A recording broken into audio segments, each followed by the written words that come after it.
Why, hello, hello, hello. So we're back doing the story of Xenozone Zero. It's a bit off.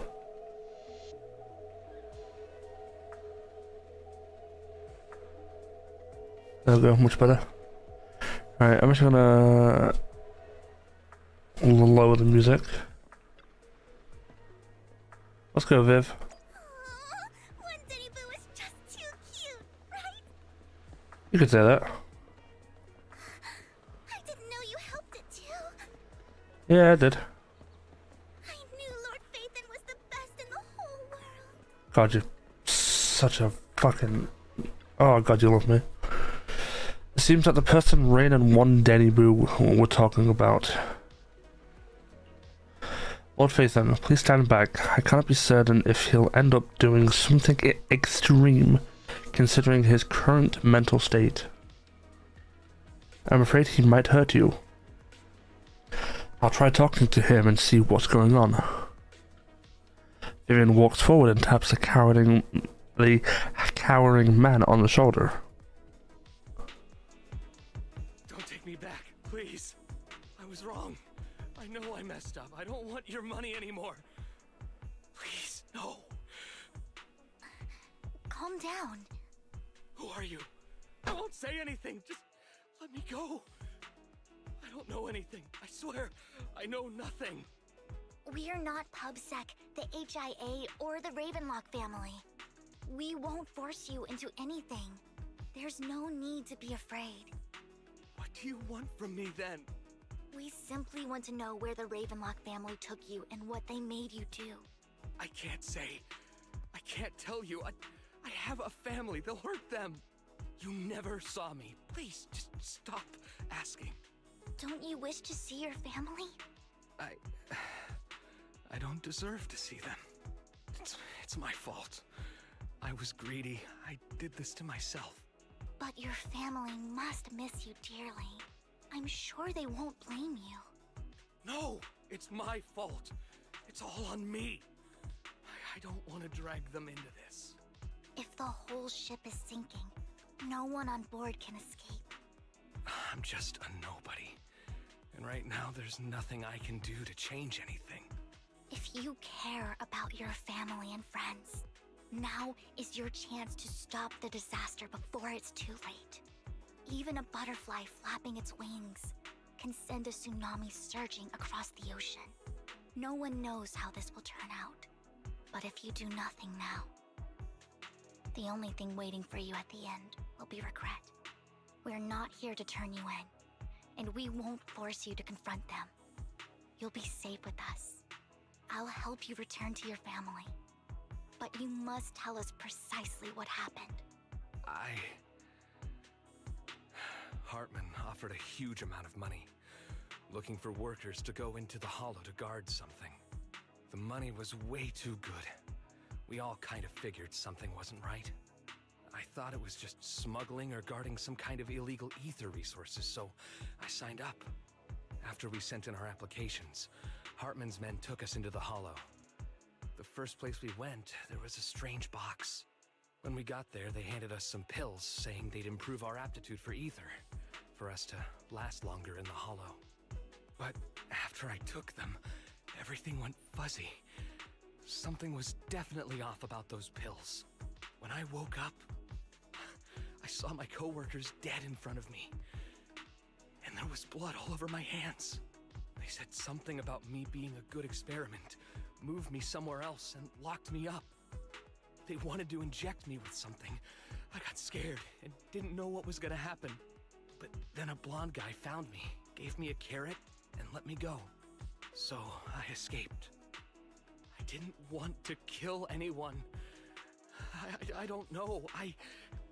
It wasn't your fault that your coworkers died. You were just a tool in their hands. Do you remember the place they first took you? Do you know what was in that box? I only remember the first place was like a rooftop. I think it was on top of a tall building. What exactly was in that box? I can't remember. I'm not lying. Those pills they gave us, they make you hallucinate. I took just one and my mind felt like it wasn't my own. My memories turned into a blur. I'm telling the truth. I'm not trying to run from my mistakes. I just really can't remember what happened. I know you're not lying. We'll arrange for your protection. You can rest easy and recover, and your family won't be dragged into this. Once this is all over, you will be able to reunite with them. You and Vivian contact Lycon, the mayor representing Victoria Housekeeping, agrees to protect the worker and will keep his identity confidential. Soon, Rena arrives and takes the man away, mentioning that the mayor will confirm the location based on his description.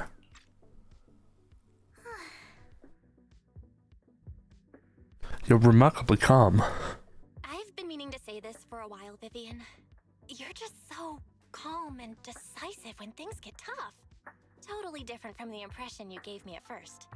Actually, I wasn't always like this. I used to run away when things got tough. There was even a point where I just wanted to disappear. As if my very existence was the source of suffering. I wondered. Perhaps leaving it all behind could put an end to the pain. That's kind of hard to imagine. Whoa. It's hard to imagine you like that. I mean, you had this super intimidating vibe when we first met. Well, I was on a mission at the auction when we first met. And just as Rain said, I've come a long way from who I used to be. Speaking of Rain... Speaking of Rain, it's still wild to me. I never thought you and I would have mutual friends. And you even know one Denny Boo. Can you believe we might have passed each other so many times without even realizing it? Enough about me. Tell me more about you, Lord Phaethon. Where have you been? And what have you experienced? Let's start with the Red Fang Gang. Looking back, I feel like I've been through a lot lately. My brother and I even lost our Phaethon account. Oh, everything started when the Cunning Hares took something from the Red Fang Gang. As you walk along the river by Lumina Square with Vivian, you start sharing your stories. Although she wasn't part of them, she'd been to the places where they've took place. She's been to the chaotic hollow of the Camellia Golden Week. She has her favorite sandwich at Cheesetopia, and she even received a star sticker from Officer Mew Mew for rescuing Bang Boo. You are amazed at the coincidences of life in New Eridu and how your paths have crossed so many times without you realizing it. After a long chat, it's time for a meal. I remember it should be around here. That store's been sitting in my favorites for ages.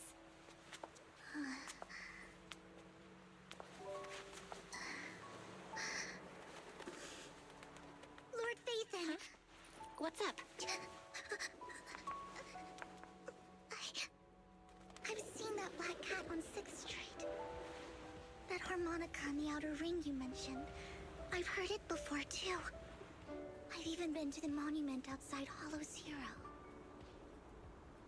But none of that was a coincidence. It was me.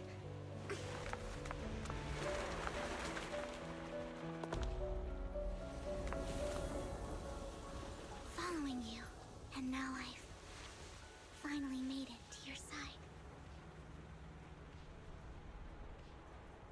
Ever since I was little, I had been seen as the bringer of bad fortune.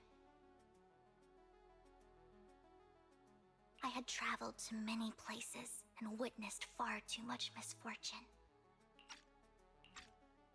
Every tear I shed brought disaster. I've heard too many curses to count. I loathed my tears as much as I despised my own existence. Wherever I stayed, tragedy followed. I had roamed too many places, And each time, it ended the same way. I didn't know where I could go anymore. One night, I stumbled upon a post discussing me. Whether they knew me or not, everyone seemed convinced that I was the source of the curse. Some mocked me with cruel intent. Some wished I would vanish, and others speculated maliciously. It really seemed that my very existence was a disaster. In that moment, as darkness enveloped the city, I saw lights flickering to life all around New Eridu. So many lights, and not knowing where to go, I thought, if only I could disappear into those lights. I made up my mind, and right then, my phone rang. I decided to take one last look. I wanted to know who left me my final message from this world. It was you, Lord Vathan. Me? Wait, really? Me? Yes. And I checked with the other Lord Vathan. You were the one using the account at that time. But I know you probably don't remember it. After all, it was just an ordinary day, with an ordinary post and meaningless comments online. But for me, it was the night I finally realized where I could go. I wanted to walk the paths you had walked, see the sights you had seen. And then, one day, share it all with you, face to face. So what exactly did the comment say? What did I even say in that comment? I can't remember off the top of my head. Well, you'll have to figure it out for yourself. I'm not telling you. Huh? No! So, Lord Vathan, thank you. Not only for that comment you made that day, which was a silver lining for me, but also for giving me the courage to become who I am today. The Vivian standing right in front of you now, Lord Vathan. I truly like who I've become. The wind skims across the surface of the water, lifting Vivian's hair and brushing it against her cheek. The lights reflected in her eyes dance and flicker, as if eager to share the stories of the past, both the good and the bad, the happy and the sad. Emotions intertwine with the narratives, and you feel as though you're witnessing the path she has traveled. Lycon just sent a message. There's an update.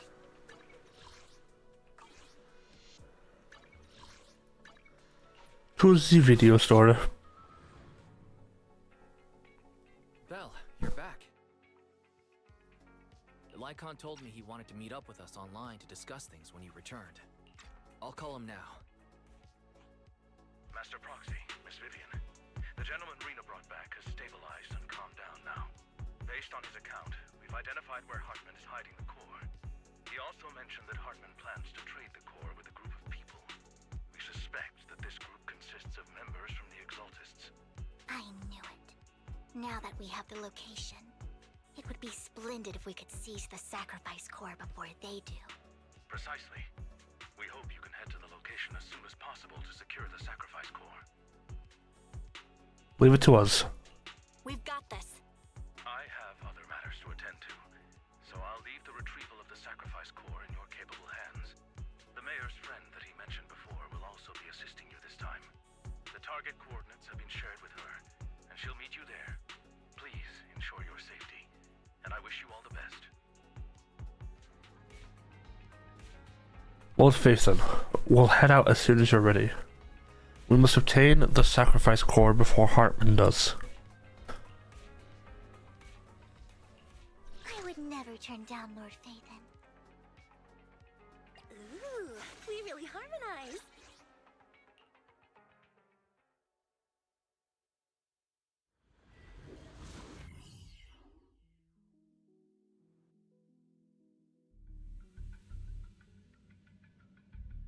Where's the sacrifice core?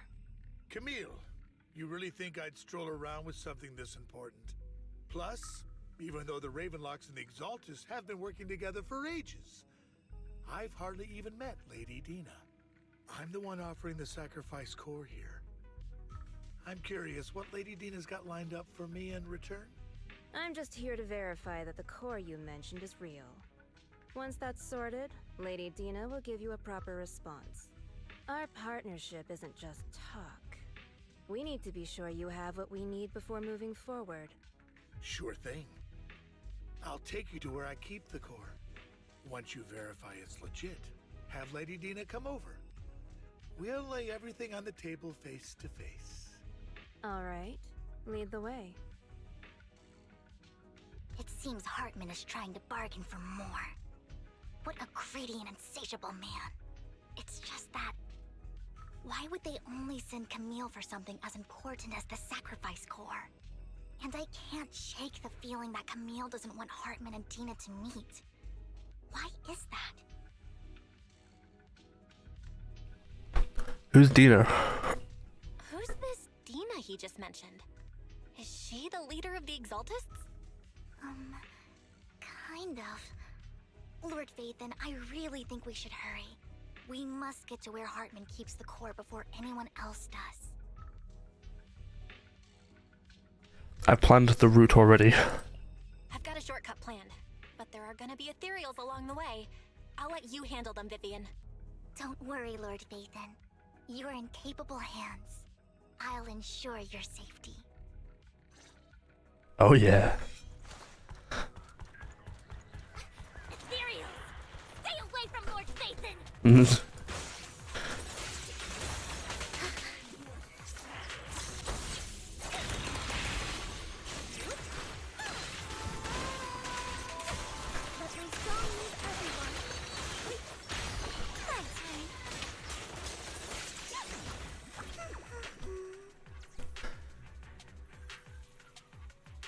Look at that umbrella. Looks like Hartman's trying to negotiate for more leverage. He's definitely trying, alright. Let's get out of here before we're spotted.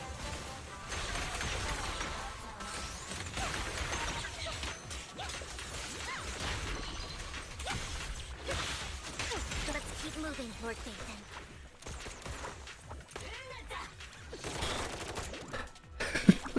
Fucking bamboo.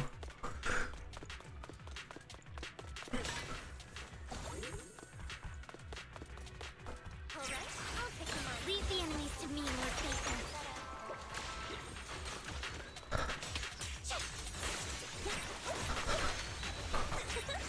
Don't underestimate me.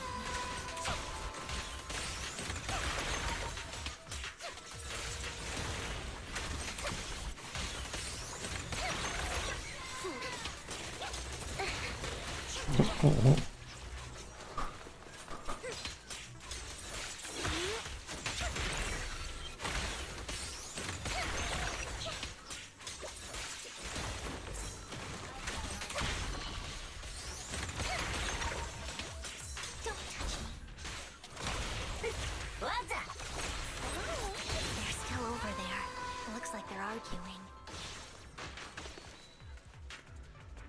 Look at them little fuckers. This is our chance. Let's hurry. Yeah, let's go get them. No matter who has the sacrifice core, Hartman or the Exaltists, it would be real. Oh. Hand over what's in the box. We do this the hard way. You sure talk big, little girl. Let's see if you can get past me first. Yeah, we can. Hurry and secure the sacrifice core.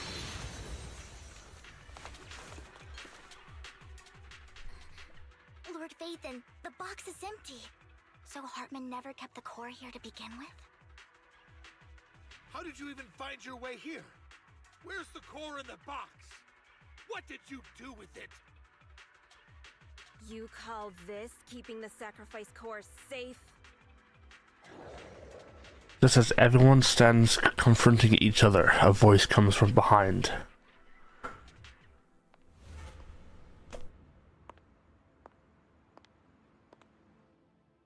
Vivian, it's been ages. Dina!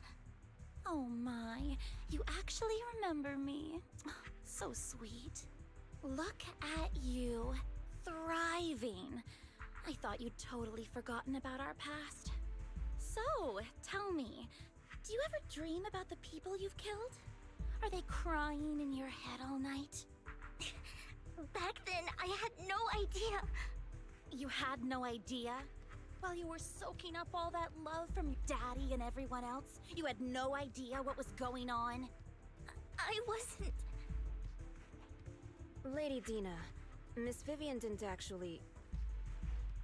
Camille, when did I say you could meet up with Hartman today? I just wanted to make sure the sacrifice core is legit. I was worried Hartman might try to pull a fast one on us. Really? So loyal. I thought you'd be more like the old days. Just a few words from Vivian and you'd be plotting my demise. Just like what you did with Father. I won't, Lady Dina. Don't even think about betraying me, Camille. You owe me for what went down back then. However, I do understand your worries.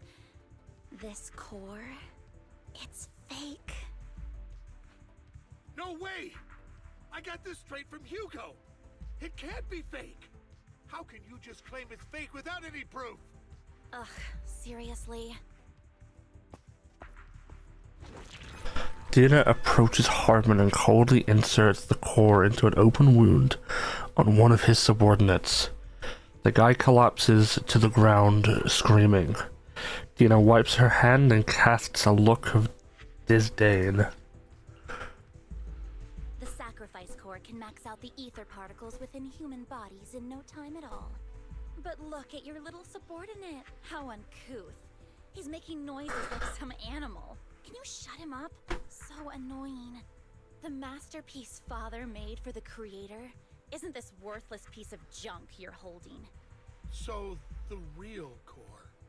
Vivian, where do you think the sacrifice core is really at? I don't know. If I knew where the real core was, I'd destroy it without a second thought. Dina, you understand what the sacrifices are. And you know those who were blessed should not have to endure such horrors. Oh, they shouldn't have suffered those horrors. Weren't you the one who decided if they'd be blessed or not? If it weren't for your tears, how would they have encountered such misfortune? How self-righteous, Vivian. Their fates were in your hands. It was you who brought disaster on them. Landon just needed an excuse. He needed someone to blame. Whether I shed tears or not, he'd treat living beings as mere subjects for his sacrifice experiments. Dina, you know all of this. Landon even went so far as to sacrifice you. Shut up, shut up, shut up! Father did it for his great cause. Vivian, why do you always mess everything up for me? Everything! You did it before, and now again! You just had to ruin my plan. I was so close to fulfilling Father's last wish. If you don't give me the sacrifice core, be prepared to become food for the ethereals. I told you I don't have the sacrifice core. Otherwise, I would have destroyed it already. Lord Phaethon, find the right moment to retreat. She can be quite unpredictable when her temper flares. Oh, really? You don't have it? Then I suppose there isn't a reason to keep you alive. As Dina finishes her words, several explosions erupt, followed by tremors in the ground, signaling the rapid approach of numerous ethereals. In a panic, Hartman rushes to the car he summoned, taking Camille and Dina with him. More ethereals are coming. Don't touch me, fool. Don't you know? It Might try skirting the pit. Too many. There's no chance to get out of this. What's up? Oh, for Lord's sake.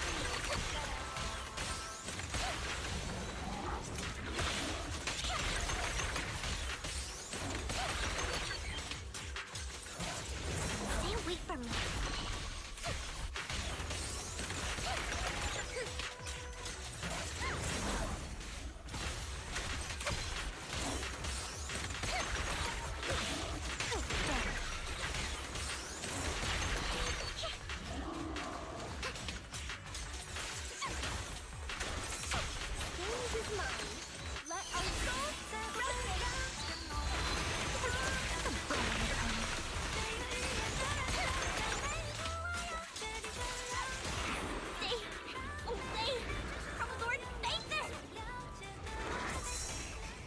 There are so many.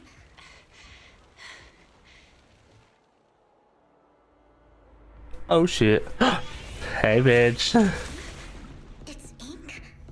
No, it's Yinjin. I mean Yinli. Yinlin. Wow. Words. Yun Palace, good fortune, closed gate, safety. What? An evil miasma gathers here. Another place of conflict. If you wish to avoid disaster, then head southeast. Let me play, let me play, let me play. Now. Thank you. Come on, let me play.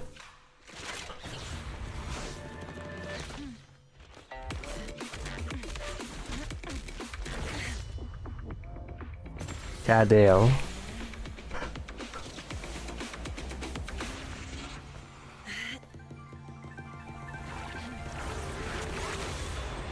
Oh, it's everywhere.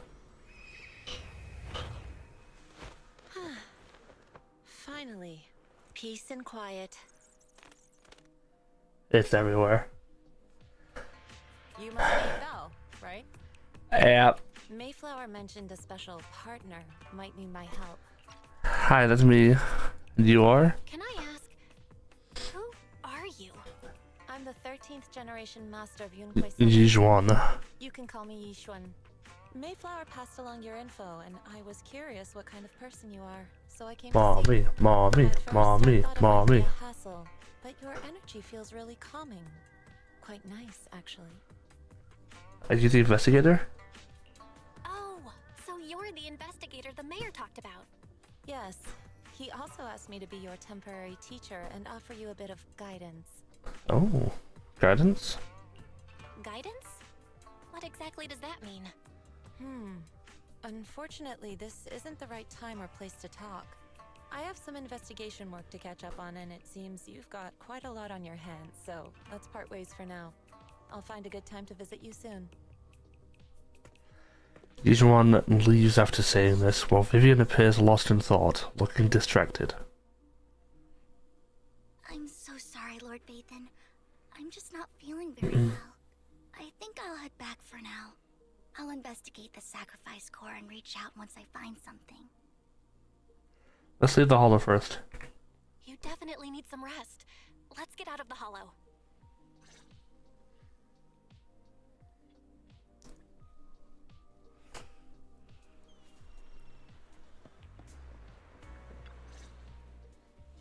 Lord Vathan, are you going to rest now?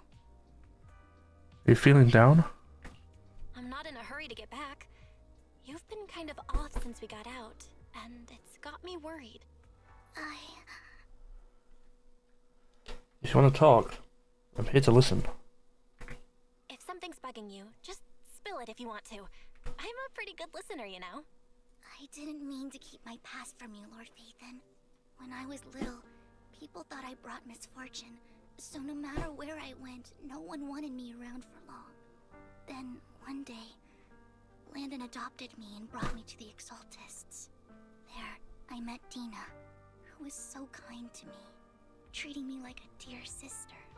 She told me her father, Landon, was a great man, who'd one day make everyone stop fearing the Hollows, so all life could live freely inside and outside of them. Tina helped Landon pick people for the blessing, and everyone in the Exaltists respected her greatly. Those who received the blessing would have a better ether aptitude, allowing them to enter the Hollow freely without fear of sudden disaster. Back then, Dina would chat with me every day, always about the Exaltists and her father. But things between us shifted when Landon asked me to step in for Dina. Landon told me I didn't only bring misfortune, and that if I listened to him, I could actually help people. After that, he'd take me to meet people, and if I shed tears, he'd give them a blessing medicine. Those who got the blessing could dodge calamities. At first, I was ecstatic, thinking I could help others. I shared my joy with Dina, but that was when she started to pull away from me. Was the blessing medicine the sacrifice serum? The blessing medicine. Please tell me that wasn't the sacrifice serum Bringer had? Yes. To be precise, it was an early version of the sacrifice serum. Landon's medicine wasn't stable. The medicine Landon developed could boost abilities quickly, but also sped up the development of ether corruption. In the end, most people turned into ethereals, and a few became sacrifices, losing all human consciousness. The ethereals were killed while the sacrifices were given to the higher-ups of the Exaltists. The Exaltists wanted the sacrifices to hold human consciousness, so Landon's medicine was seen as a failure, and he gradually lost influence within the Exaltists. One day, I saw Dina, and tears streamed down my face. In a bid to save his reputation, Landon decided to let his own daughter receive the blessing. I had always thought that getting the blessing was a good thing, until I saw terror in Dina's eyes that day. That evening, I broke Landon's rules for the first time, and followed him out of the Exaltist's residence. I trailed him to the Hollow, where I witnessed someone who had been blessed becoming corrupted. In the end, that person became an ethereal. Then, without hesitation, Landon killed him. Before Landon returned, I went back to the residence and snuck into his study. And there, I uncovered the truths I just told you. And just a few days later, it was time for Dina to be blessed. I wanted to save her and stop anyone else from getting deceived. So, that day, I told everyone present that Landon should be the one to receive the blessing, not Dina. At first, Landon argued, and no one believed me. But, in front of them all, I looked at him and let my tears fall. Vivian starts to recount what happened. Lord Landon, please accept the blessing. Vivian, you... Why won't you accept the blessing? Were you lying to us? Ungrateful fools! You have no use anymore! Liar! Run! Run! Dina! Dina, wake up! We have to go! Vivian? What's happening? Listen to me! Lord Landon's so-called blessing isn't...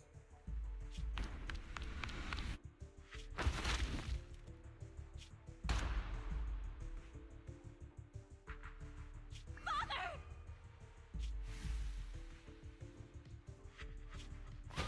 No, I was just... Mom, I want to go home. It's got nothing to do with us. This is just what happens when you don't accept the blessing. Vivian, was this you? Dina, I just didn't want you to accept the blessing. Everyone who does ends up... I just don't want to lose my father. You knew? If you knew what he's done, you... He's my father. He's all I have. Stop being self-righteous, Vivian. You only ever bring misfortune.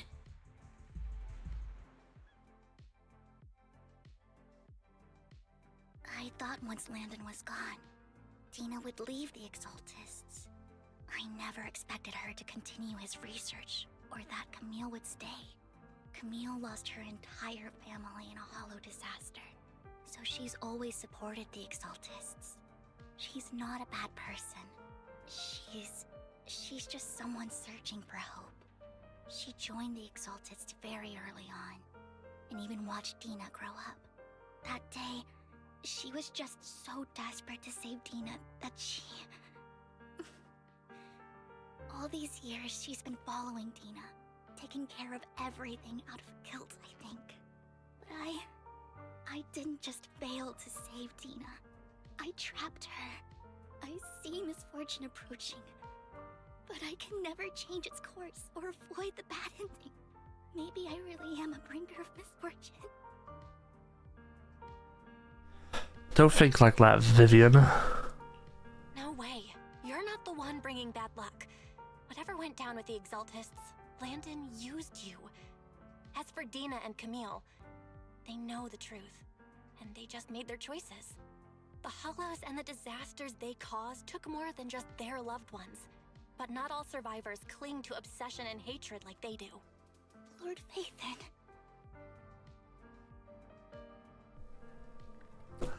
You need to believe in yourself. You need to believe in yourself. You're currently resolving the sacrifice crisis with your own effort. I remember you saying you really like yourself now. So what's changed? Yes, that'll always be true. Thank you for listening to my story today. Years have gone by, but I've never had the courage to face all this. Maybe Dina and I were meant to meet today, so I could finally spill it all out. It lightens my heart a little. Lord Phaethon, you truly are a wonderful listener. Just come to me whenever you need me. Whenever you're feeling down, don't hesitate to come to me. I will. It's been such a long day. You must be exhausted. I'll track down the location of the sacrifice core and let you know what I find. Good night, Lord Phaethon.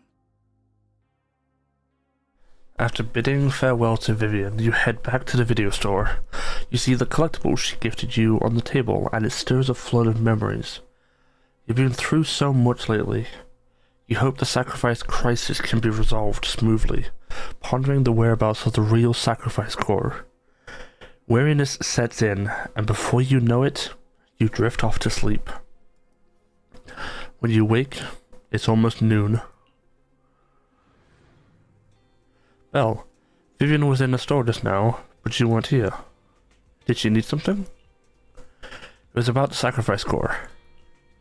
The first time the sacrifice core appeared was at that auction, so she decided to try and find the security footage from after that day. It's possible more happened afterwards, and we're simply unaware of it. If we can get the footage, we may gain new clues. Well, if you have time, head to Lumina Galleria to meet up with Vivian. Alright, let's go.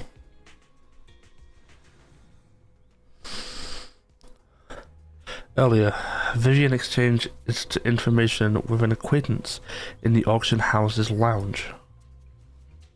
Shaw, I didn't expect you to be working here. Perfect. I was just covering someone's shift. The screening here is super strict, and I was afraid the supervisor would realize I was new and subbing for someone, so I hid in the control room during the supervisor's inspection. So I happened to bump into this guy, a blonde man wearing a hat, and I think he was checking some footage. Then he logged that footage into the tape he brought.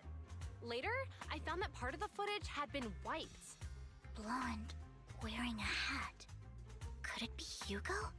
Do you know him? I think it's him. If it were Hugo... I think I know where he would hide the tape. Thank you, Shaw. You were a big help. Great! You also helped me a lot when I started working. I used to make mistakes all the time. If it weren't for you cleaning up my messes, I would have been fired ages ago. So I'm happy I could help you too. All right, go ahead and do what you need to do. We'll catch up another time. After saying goodbye to Shawl, Vivian leaves the lounge. Lord Phaethon, you're here. Someone I used to work part-time with just so happened to be covering a shift at the auction. I learned from her that Hugo once took some footage away with him. I think Hugo was planning something, so he hid the security footage. But once I know where Hugo came, once I know when Hugo came here, I should be able to guess where he put the videotape. How? We are Mockingbird after all. It shouldn't be surprising we have subtle ways of communicating information, should it? Once, on a mission, we couldn't use communicators. So Hugo trained a few birds and put trackers on so we could communicate. But after that mission ended, we let them roam free. But I just checked the trackers and one of those birds flew near the auction venue on the day Hugo took the footage. Oh. It still flies around here from time to time. The tracker only gives a broad area, but I believe this might be something Hugo left for us to find. If I'm not mistaken, the videotape is hidden wherever the bird is. I can't be sure which bird Hugo used this time, but all the birds he originally trained had at least some black feathers. Lord Phaethon, let's split up and find the area, and search the area, sorry. If you see a bird, you can send me a picture of it. I should be able to recognize it. Alright, time to go find a bird. Hey, Burb.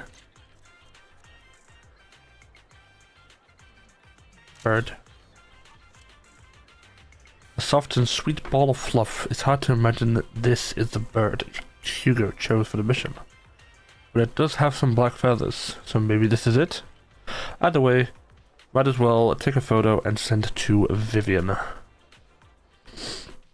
After sending a picture of the panda-colored chunk of a bird to Vivian, you get a negative answer. Let's keep looking elsewhere. A panda chunk.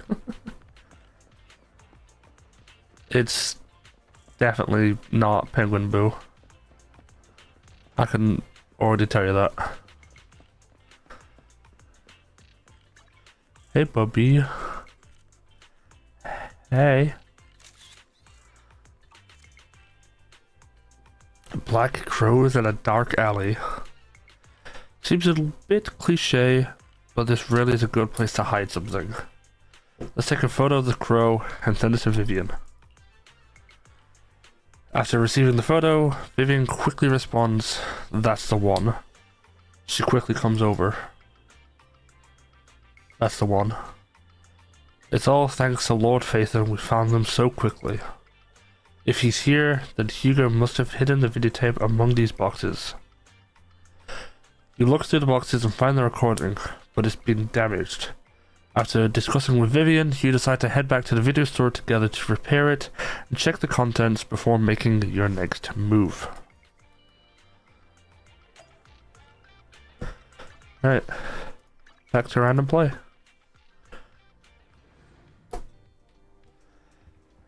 Hello.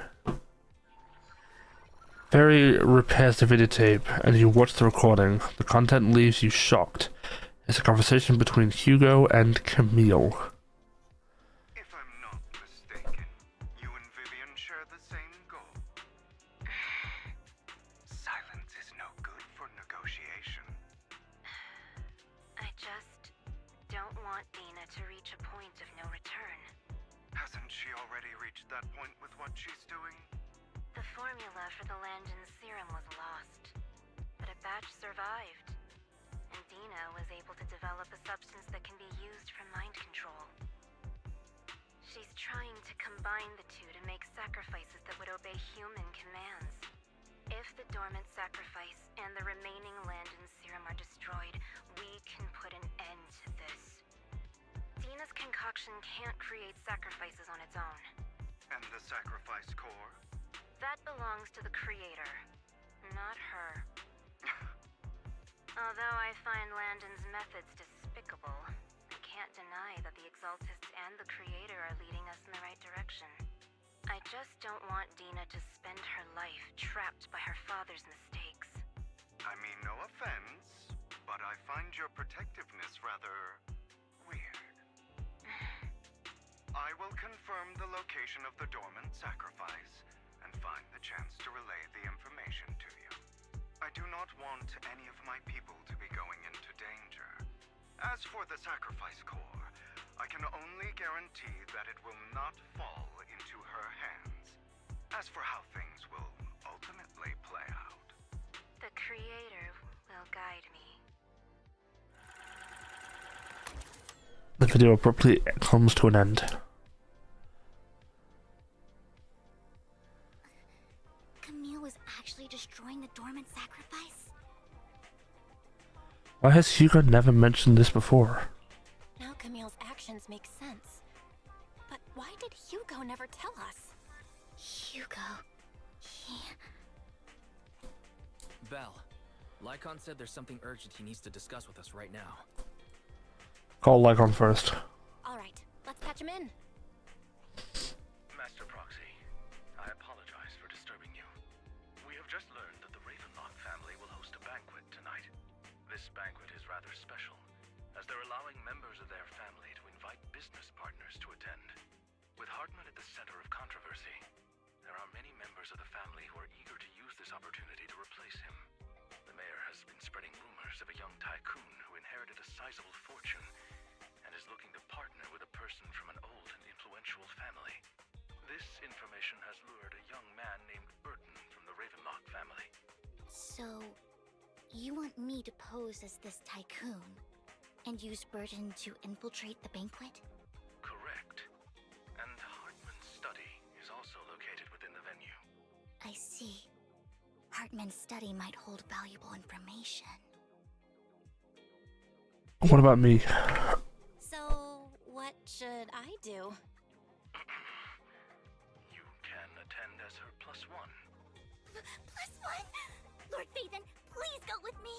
Oh my god. Miss Vivian requires your presence, so... Yes, just your presence will help me immensely. Dude, it just... Hold on. That...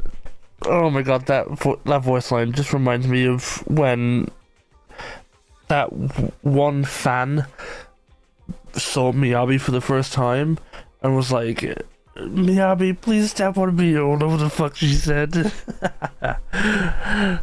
Let's go together. Alright, then let's go together. I'll send you the time and place for the meeting with Burton. If you encounter any danger, please evacuate immediately or contact me for backup. I hope everything goes well for you tonight.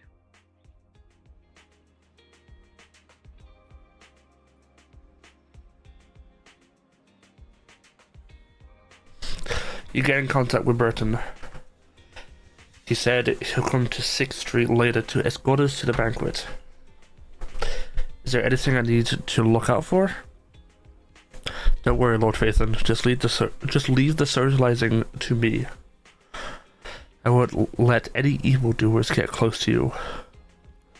But since there's still some time before we have to go, so to watch an instructional videotape on formal dinner etiquette together? I learned everything from videotapes when I first went undercover at a banquet for a mission too. Though such a method isn't sufficient to master it, it's enough to deal with this one excursion. Then let's watch. Yep, I'll go over the key details for you as we watch the tape. You do some last minute studying on the etiquette expected at a formal banquet for your mission that night. Before you knew it, evening has arrived. Lord Phaethon, Burton's sent his location. Are you ready to join me for the banquet? I'm ready. And I'll meet up with Burton first, and make sure he's not tampered with the car. Lord Phaethon, please wait 5 minutes before joining me. It'll be safer this way. Vivian heads off first. After 5 minutes, she sends a message saying all is good. Let's go meet up. God, what's wrong with my nose?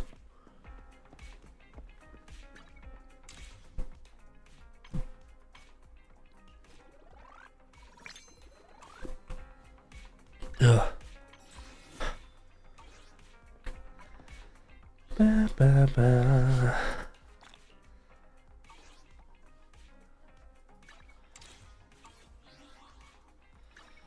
Can't do a pull because that's 160, and I've only got 150.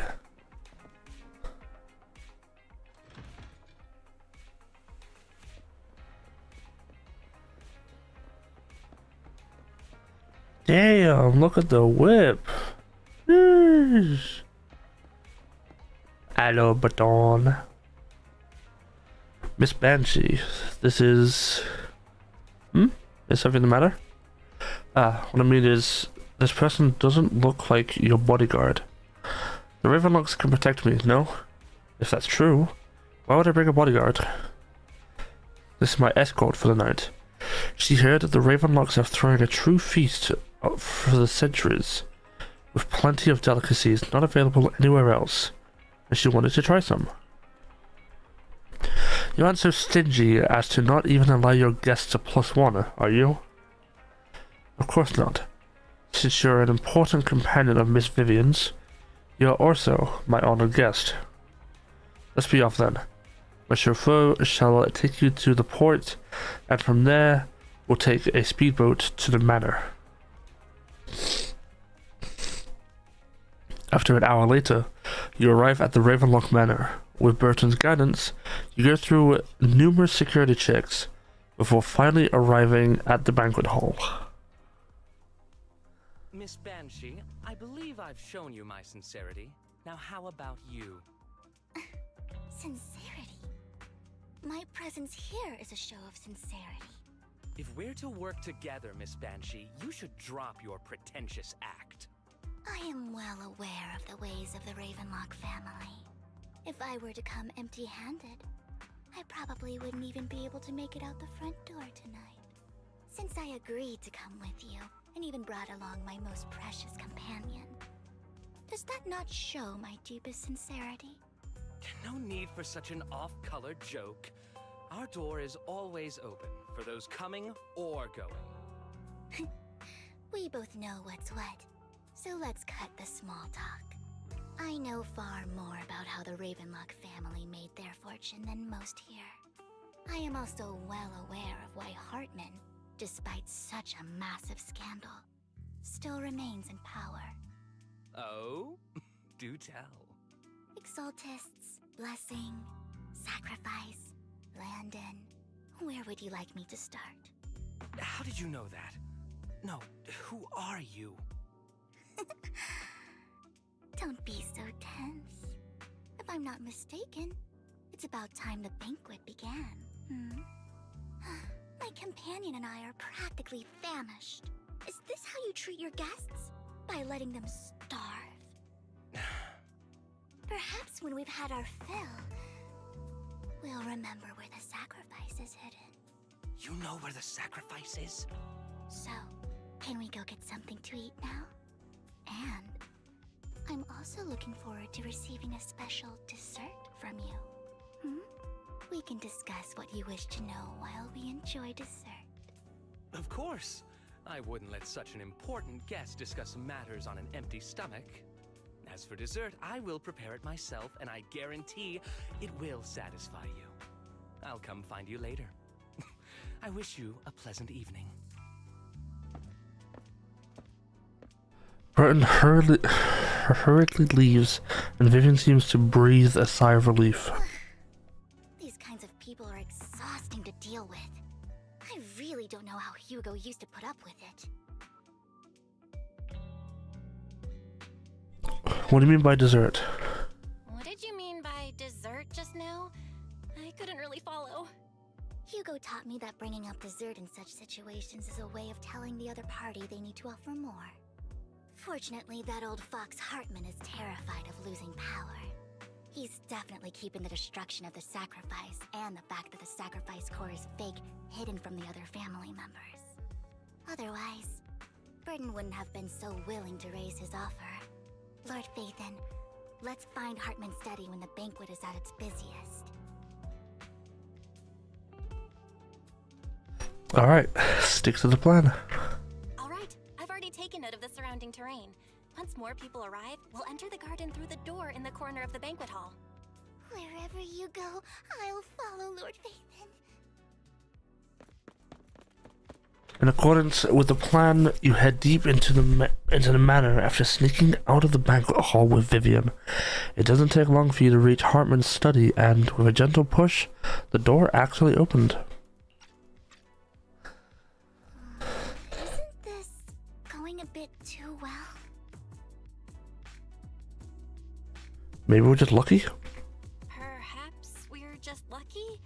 Plus, their security measures outside were so tight. Maybe it's more lax inside. However, just to be safe, I'll call Lycon. Our top priority is to investigate Hartman's office. Let's check Hartman's recent correspondences for clues. I still have concerns about the sacrifice core. Right.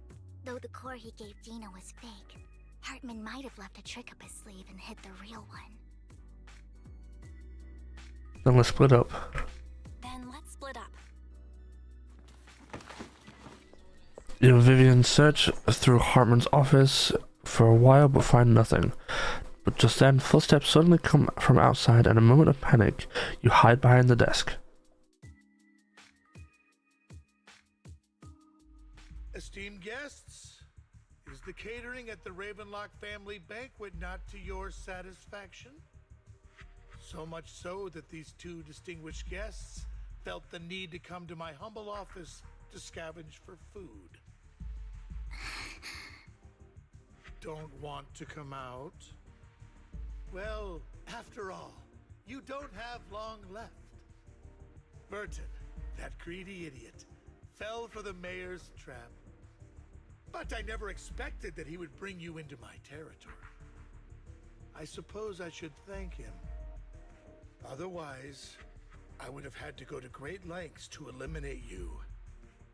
Vivian, Phaethon, give Hugo my regards. Tell him I shall be taking the wealth and power of the Ravenlock family for myself. Hartman raises his gun, aiming at the desk, yet there was no gunshot. With a clink of metal, a familiar voice comes.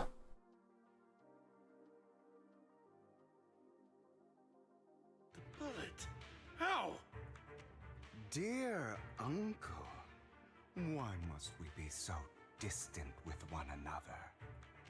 You can just tell me what you want to say directly. Hugo! Impossible! You're... Uncle, you must know a Ravenlock will never stop until they get what they want. Did you really think I would be defeated so soon, when I have yet to trample you into the dirt? You filthy bastard! You only know how to resort to these petty tricks! Petty tricks?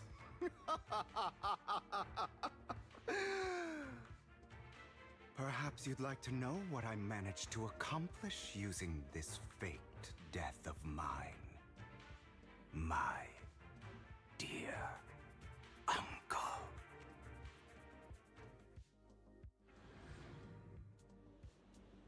Shortly before,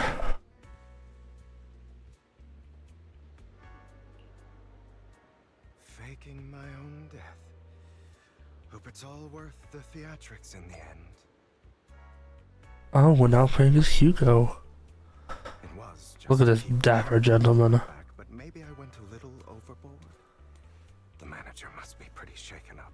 I should apologize at some point. Yeah, I think you should. Jesus Christ, his design looks so cool. Guess I'll also bring Lycon along. He's my partner in crime, after all. Indeed. He definitely is.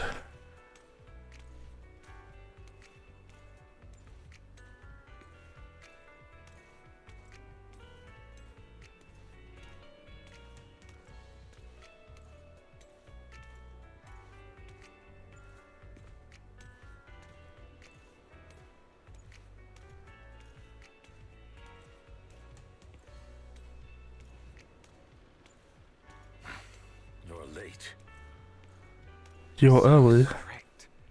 Spare me a moment to catch my breath, will you?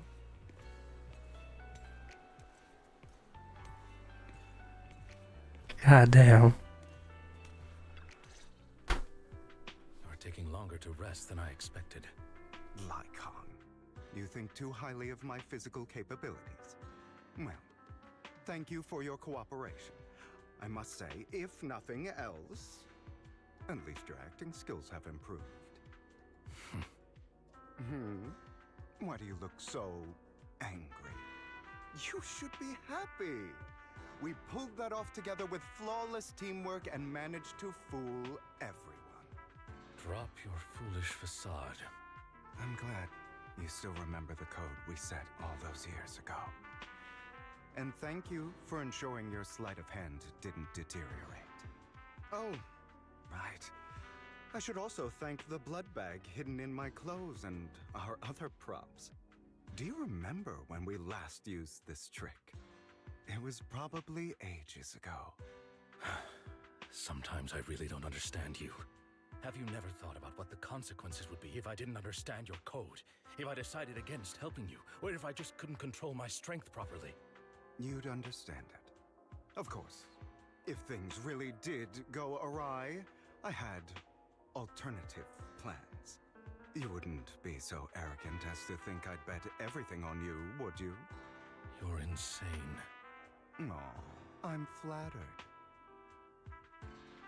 So what exactly is the purpose behind all this? Surely after going to such great lengths to erase your own existence, you don't just plan to hide here and reminisce about the past with me. Don't try to brush this off. I've already helped you enact your plan. Tell me the truth. Don't get your tail in a twist. I have more plans that require your assistance, so naturally I would not hide anything from you. Simply put, as things stand, whether as Hugo Vlad or as Mockingbird, I am doomed to die. Seems you've made quite a few enemies. As a member of the Ravenlock family, I negotiated with Edmund and managed to obtain resources from Tops for my future plans. I also confirmed what attitude they held toward your master, the Mayflower family. Meanwhile, I used my identity in Mockingbird to strike a deal with Hartman and gather information on their collaboration with the remnants of the Exaltists. That's where I got my intel on what Bringer left. Oh, by the way, the crime declaration letter that your dear mayor received, that was also sent by yours truly. He's probably figured that out by now, right? Though I'm not sure if he told you. The mayor learned about the sacrifice attacks through his own means, but lacked an opportunity to take action. That warning letter was precisely what he needed. You aren't hopeless yet. How delightful. In short, I'm more well-informed than your lot because I get around, dealing with all these different important figures. But of course, it comes at a cost. It's only fair. After all, you can't hide the smoke from a wildfire. Rather than trying to carefully tame it and risk setting yourself alight, it's better to let it burn free. When I helped you put on your little act, killing you in front of everyone, you left the sacrifice core to Hartman. That was intentional too, then? Oh, yes. And it worked like a charm, didn't it? Now no one cares for me anymore, and all eyes are on Hartman. A perfect situation for keeping the Ravenlock family in check while dealing a cutting blow to the Exaltists behind them. Another crucial point is Vivian and Phaethon. I must sever any ties they have with me or Mockingbird. Although I feel bad for Phaethon about what happened, but it had to be done. That's the only way they would be safe, allowing the plan to continue. I noticed that you never turned your blade toward Master Proxy. So, those words you said back then were also...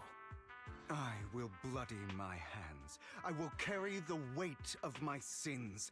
I will become the Abyss. Obviously, it was all an act. My acting has always been impeccable, as you know.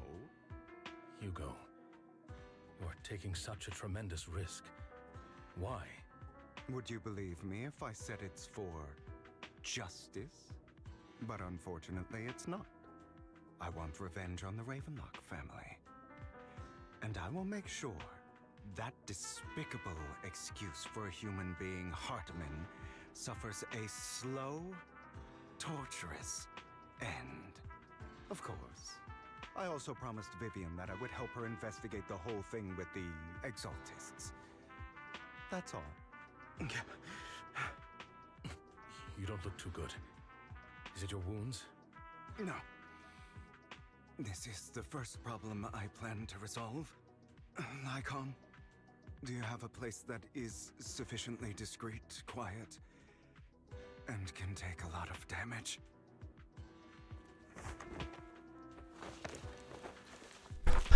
Lycon leads Hugo to a small warehouse in Port Elpis.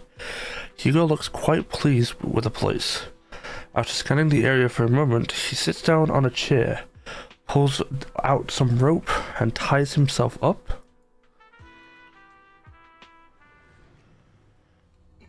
What exactly are you doing? Kinda strange. Look at me like that. If I didn't have to do this, I wouldn't. Hartman recently obtained a bizarre substance, most likely from those crazy Exaltists.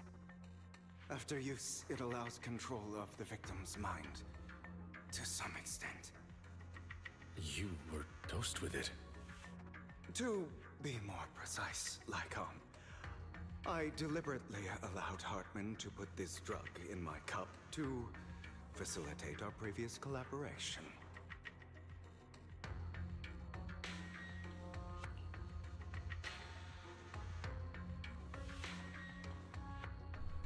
Hugo tells Lycon of what happened back at the private suite when he was negotiating with Hartman. The only reason Hartman agreed to work with him was because of this. Because he had drugged that red liquid. After that, every time Hugo and Hartman met up, the latter would always add a small dose of that drug into Hugo's cup, and then ask questions, attempting to glean information. After finding out about it, I quickly found someone to help analyze its composition. The good news is he gave me a very low dosage, perhaps because he was afraid I might notice. There's a different medication that can delay its onset, preventing me from actually being under his control. I simply need to put on a show in front of my dear uncle. The bad news is that currently there is no antidote. When I delay those effects, however, they will accumulate and erupt when my body reaches its limit. It may even break my mind. And that's exactly what's happening now. I need to endure those accumulated consequences. So, I will lock myself in this room for however long that takes. I've tied my limbs to prevent me from smashing this place or accidentally hurting myself. Anyway, after you leave, do not open this door, no matter what you hear. I recommend seeking professional medical assistance. This is advice I received from a doctor. Or are you saying you don't believe I can make it? So, Lycon, come find me here at the scheduled time. All you need to do is smile and await my victory. What if I want to stop you? You know you won't succeed. You never have. And you never will. Well, time is short. Let's begin. I understand. Don't die, you stupid bastard. After who knows how long, After enduring seemingly endless pain, Hugo finally awakens. The ropes that bound him had come undone, though he didn't know. Okay. After some time, Hugo straightens out his attire and tidies himself up, then opens the warehouse door. Is this because the side effects haven't worn off yet? Can't move. Comes late. I'm surprised. Or is something wrong with time itself? Looks like someone's over There there. we go. Might as well go ask. It's all your fault. Why were you born with those eyes? If it wasn't for you, I wouldn't be in this mess. I had made it. I endured for so long. All those years of planning. I was so close. He already agreed. You, go and beg him to reconsider for me, okay? Tell him you'll do anything. Tell him to take me back. No, he won't want to see you now. You can't go and see him. Mother. It's all your fault. I wish I had never given birth to you. The woman's face is distorted with hatred, as if the person behind her or before her is not her child, but an enemy who destroyed her future. She blames all her misfortune on this innocent child. Everything will get better if you just die, right? If you Damn. die, he'll come back. We'll have another, more perfect child. One who will inherit the Ravenlock family bloodline. Then I'll be able to escape this pain. So, Hugo, for the sake of Mommy's happiness, just die, okay? Jesus. She raises her hand to reveal a pair of scissors, the tip gleaming with chilling light. She thrusts the sharp point towards Hugo's paler eye. Then she just suddenly vanishes, as if she had never existed at all. So, I wasn't awake yet after all. That's because you don't want to wake up again. Who are you? I am you, hidden deep within your heart, your most true self. You want to kill her, don't you? Your so-called mother. Every time she beat you without reason, when she tried to gouge out your eyes, when she sold you into that hell, laughing all the while. You wanted to be the one to end her life. Why not admit your hatred? As you are, you can hunt her down and make her pay for the living hell of a childhood she made you suffer. Yes, I hate her. I hate her because she was foolish and shallow, greedy and stupid. I hate her because she doesn't deserve to be a mother. She did everything she could to try and get into the Ravenlock family, believing she could live a life of luxury without having to do anything and never realizing she was a pawn, discarded from the very beginning. So she chose to blame me. Blame me for my heterochromia. Blame me for my very existence. But I won't kill her, because I know it won't change anything. She was incapable of loving me, just as she is incapable of loving herself. Have you been brainwashed by that dog? keeping up the act of being some magnanimous and forgiving fool? Don't compare us. I've simply come to understand love or hate.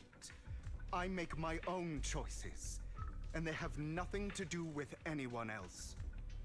She sold you to the Ravenlock family for a huge sum of money.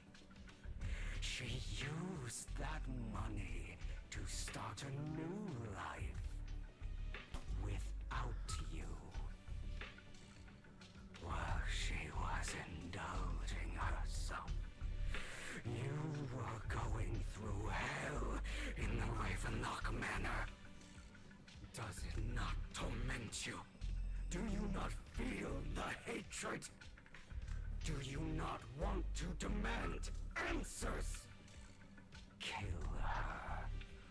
Only by killing her can you be truly free.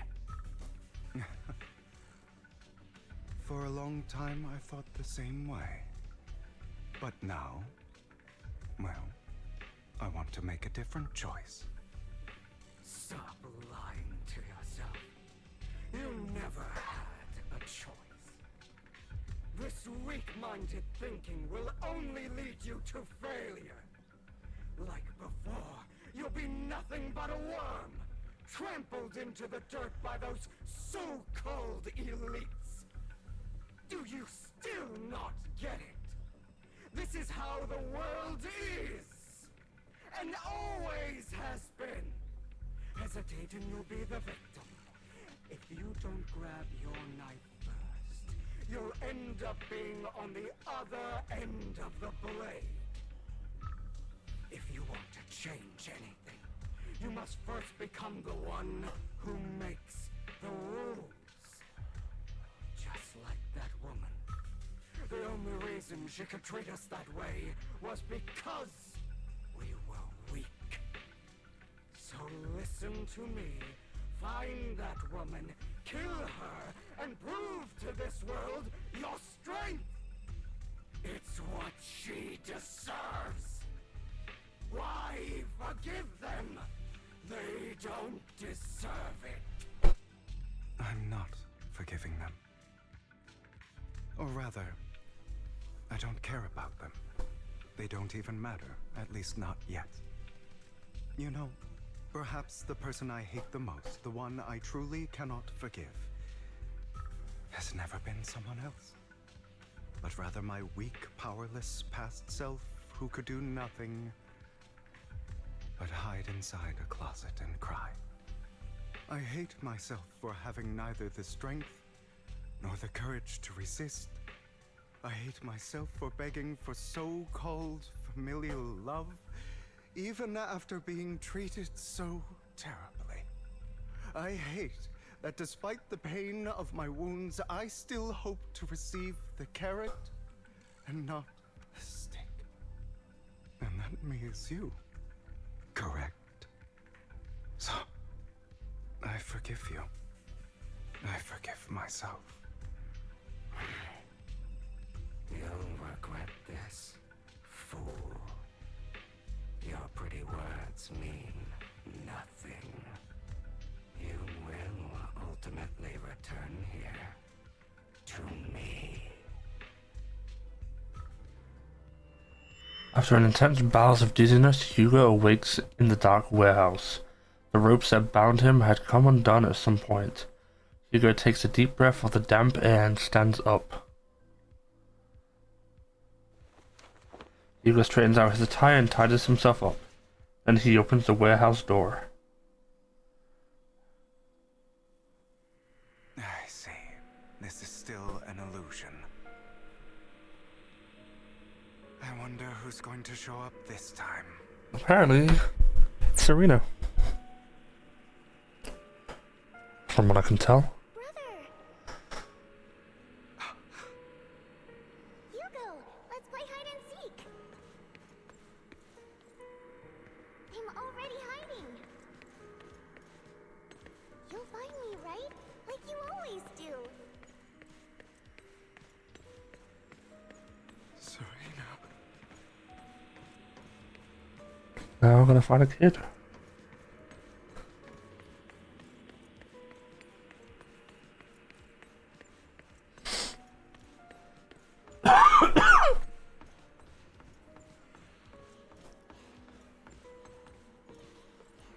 Before I actually go on ahead, I'm gonna be right back. Because I need to go to the bathroom. So I'll be right back.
Alright, chat room. We're back. Time to go and speak to Serena. You're looking in the wrong place. I found an even better hiding spot this time. Harder to find than any place you showed me.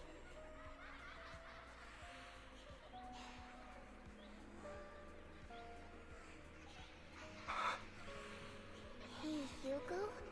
Do you ever wonder why I had to die? Damn. It was because of me.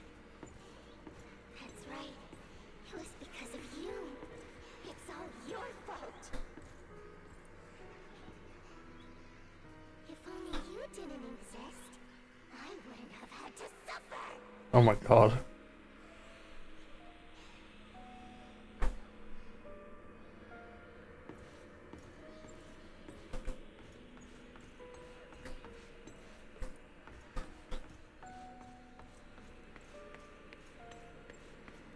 This story is actually getting pretty insane. Still looking in the wrong spot. I can't believe you still haven't found me after all this time.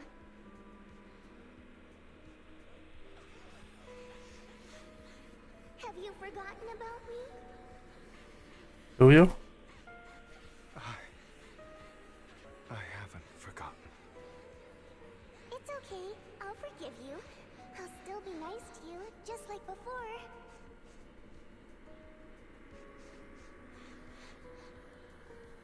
I was the only one who was ever nice to you, wasn't I? No, you fucking hate me. Yes. Then tell me, why do good people always suffer? Why is kindness always punished instead? You're preaching to the choir, sister. Tell me, Hugo, why?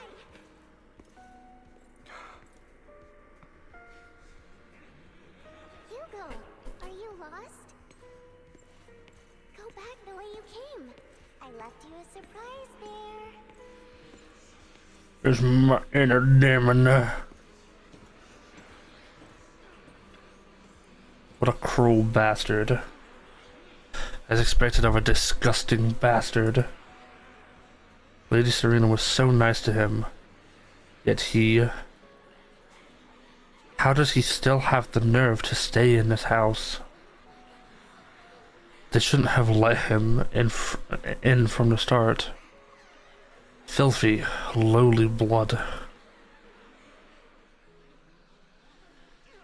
Curses and insults encircle Hugo, piercing his skin like frozen knives. The mockery and rage form a wave that crashes through him, threatening to drown him. Then, as the cacophony reaches its peak, it goes silent. The air seems to congeal into silence, deep and oppressive. Yeah. Jesus fucking Christ. It is as if time stood still, with only his rapid heartbeat echoing.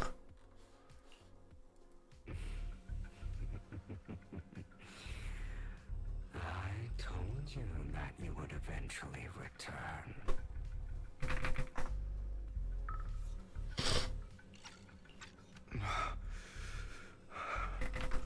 We meet again, my friend.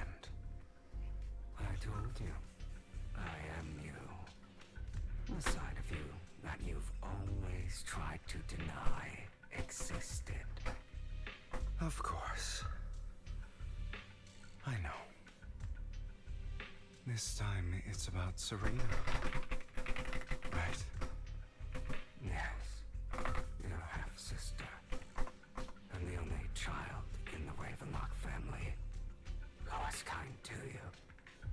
Unfortunately, it was her kindness that led to her untimely death. It was my fault. I don't like the way you blame yourself. Because that means I'm to blame as well. And I don't think I did anything wrong. Your mother sold you to the Ravenlocks. And your father, he saw your talent and wanted to use you to push the other children into competing with each other. My brothers and sisters wanted to get rid of me from the moment they first saw me. In their eyes, you were no more than a slave. But Serena dared to treat you, a slave, as if you were human. And so, she was fated to die. They tried to kill me many times, but I was careful, and they did not succeed. So they killed Serena, who was weaker, an easier target, and pinned everything on you. Serena died in your place. Those cruel brats thought that by reporting this to Father, they could use it to get rid of you, a rival who threatened their positions. Yet, not only did Father not blame you for the incident, he praised you for it. In this world, only the ruthless, cruel, and merciless can stand at the top. And that's exactly what you managed to live up to, no? You found a perfect opportunity thereafter to catch the ringleader of the group who framed you and almost beat him to death.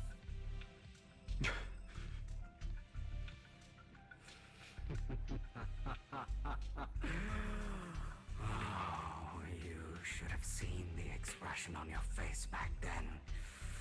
Oh, crazed and manic with utmost delight. I don't remember that. Seemingly unsatisfied with his answer, the inner demon transforms into him again. Here you go again, trying to deny your desires. Deep down inside, you've always wondered, asking yourself why these evil people never got the punishment they deserve. Why the world is so unfair. Don't you want to rip them to shreds? Just like that day when you beat that boy's face into the dirt until he was barely recognizable. His disgusting blood staining your fists. Recall your exhilaration, your cathartic release of rage, that outpour of hatred. That victory belongs to you. You deserve it. Those brothers and sisters of mine are all dead. I cannot take revenge against the long deceased. They died by Hartman's hand. Dying in the power struggle to become the Ravenlock family's heir, rather than by our scythe. Boring. Boring? I find it hilariously ironic. Children who would murder their own kin for scraps of power dead at the hand of their uncle who followed their example. Is that not karma? Power struggles pitting kin against each other, betrayal, suspicion, and hatred between people of the same blood. It's like a curse written into the Ravenlock family's genes. Laughably stupid. Don't forget, my dear, that the same blood flows through your veins.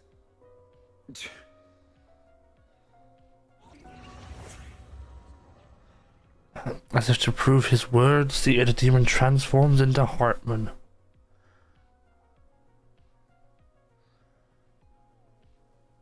That's right, my dear nephew. No matter how much you deny it, the blood of the Ravenlock family flows through your veins. Survival of the fittest. Only the strongest deserve to live. Only the strongest deserve to rule. This is the path of success that has led the Ravenlock family to victory countless times. A blessing and a curse etched into your flesh and blood. As long as you live, you'll never escape the mark of family. You are destined to one day become someone like me, like your father.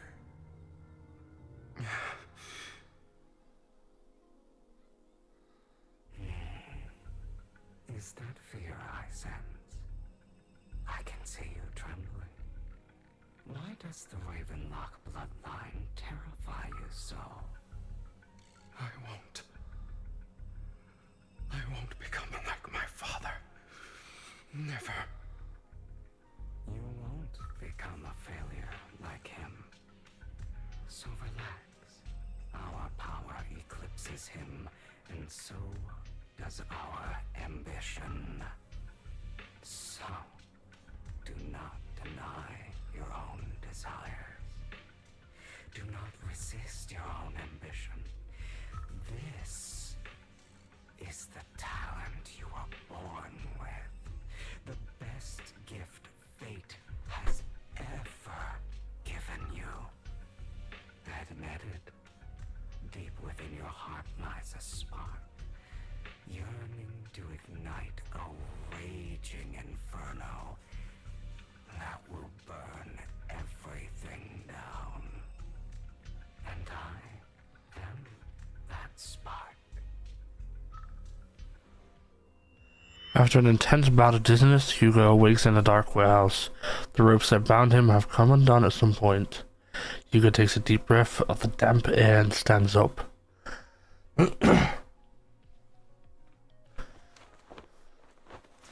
Hugo straightens out his attire and tidies himself up. Then he opens the warehouse door. Lygon. Never thought I'd be this genuinely thankful to see you.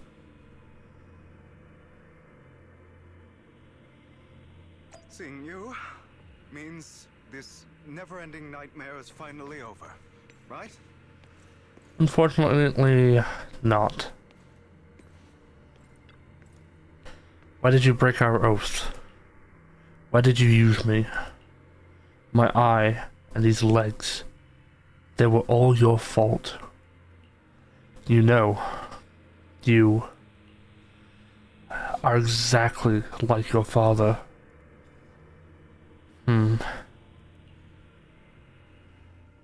I don't want to hear something like that from you. You have no idea what that man, my father, is really like. A person who stops at nothing for their own interests and ambitions. Just like what you're doing right now. And what do you think I'm doing this for? All of this was part of your plan. You knew where the Ravenlock family was going to be, so you set Mockingbird's target there. To seek revenge, you plotted to assassinate your own father, but he was too vigilant, and you failed. After almost being assassinated, your father was furious and locked everyone in the hall, but was unable to find the assassin. And what a coincidence that a hollow disaster just occurred in the vicinity. So he used it to eliminate all the unfamiliar faces there, turning them into victims of the hollow, an easy feat for the Ravenlock family. So, the one who killed innocents was my father, not me. You knew what choice an extremist like him would make, and you used the chaos to once again attempt an assassination. This time you succeeded. You killed your own father at the cost of innocent lives. Admit it, Hugo. You don't care about anyone else.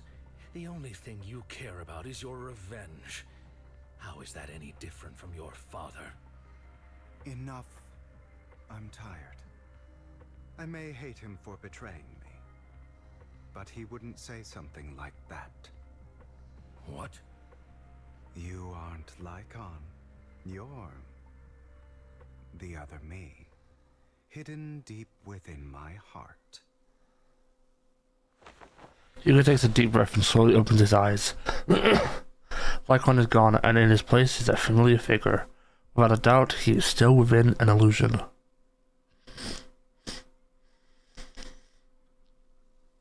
I've been waiting for you, my dear.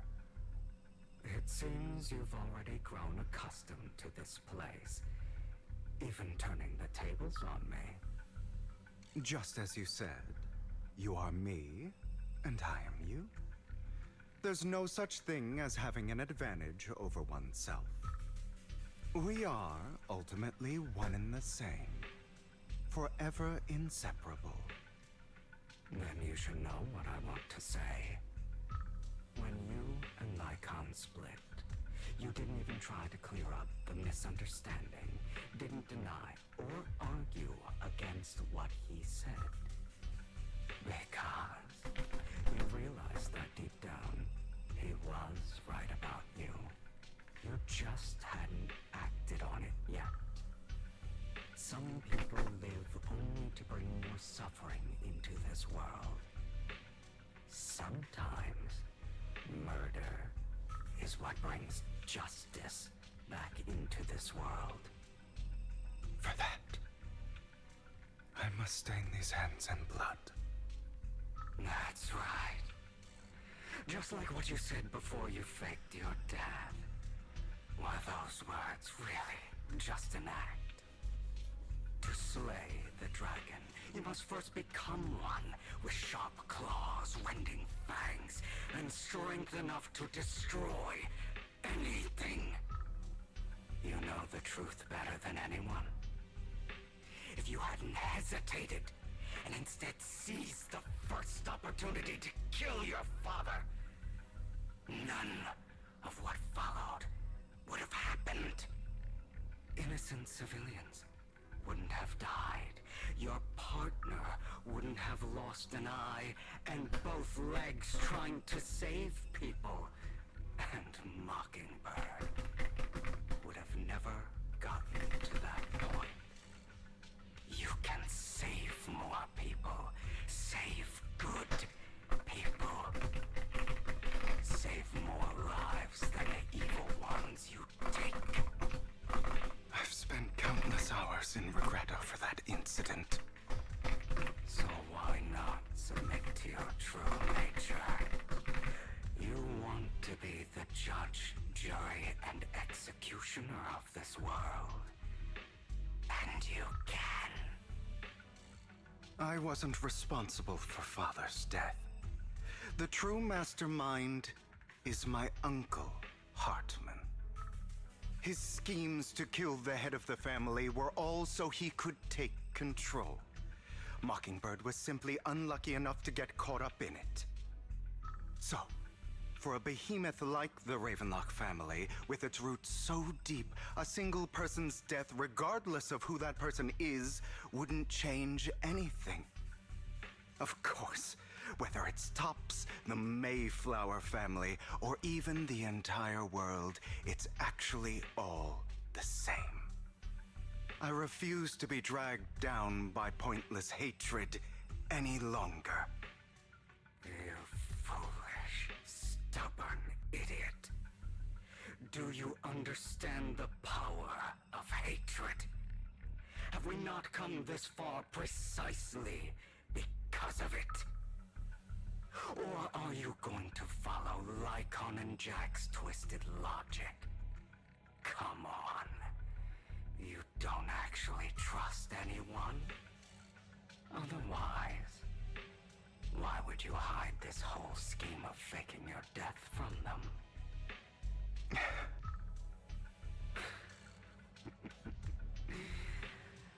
You've built an impenetrable wall around your heart, keeping everyone out. Of course you are right to do so. No one in this world can be trusted. Always. All you'll receive is hatred from your own blood and no love. Suspicion from your companions, and betrayal that comes all too easily. But the most ridiculous thing is that you want them to trust you. You stay silent and long for them to notice your suffering. You yearn for your companion's understanding and trust. Idiot. That's why you are incapable of exploiting them for your own ends. You care about their safety even more than your own. But remember, only the weak need companions. And we are children born from hatred. We are different from them. I will never be like them, and I don't need to be. Come, let me show you what powers we can wield. But you are me, and I'll never lose to myself.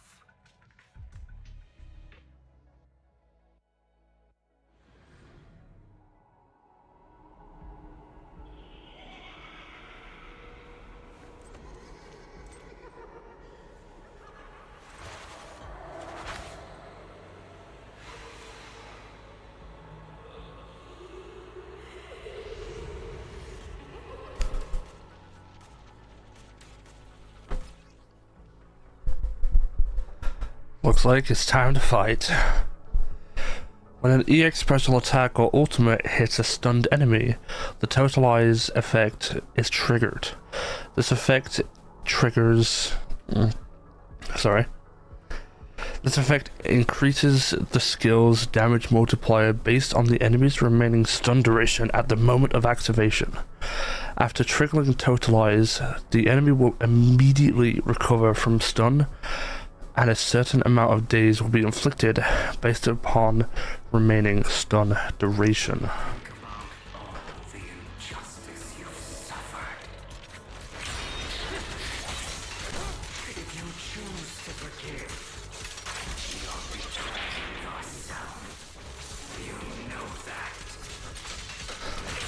Letting you consume me would be the real betrayal to myself.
Yep. Without me, you are nothing. For what it's worth, thank you. Don't be afraid. You and I are inseparable. You're part of me, just as I am part of you. Fancy words won't change anything. No. It's not just platitudes. I finally understand now. Look at that size, goddamn. Only fades when it's seen. When it's accepted. So I won't fight you anymore. I won't hate myself anymore. Weakness hatred, malice, strength, forgiveness, justice.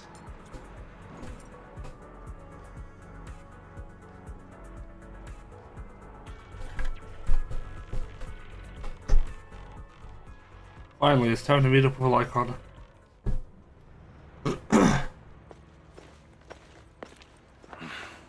Hugo, it's time.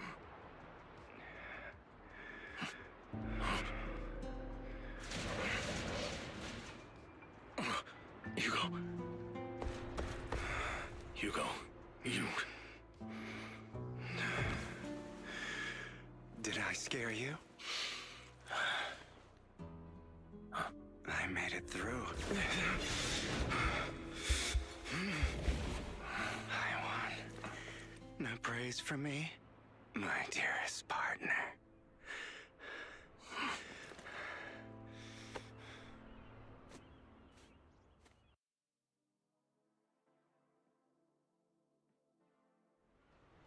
This is just like what I saw in my dream. I guess there are still some lingering side effects.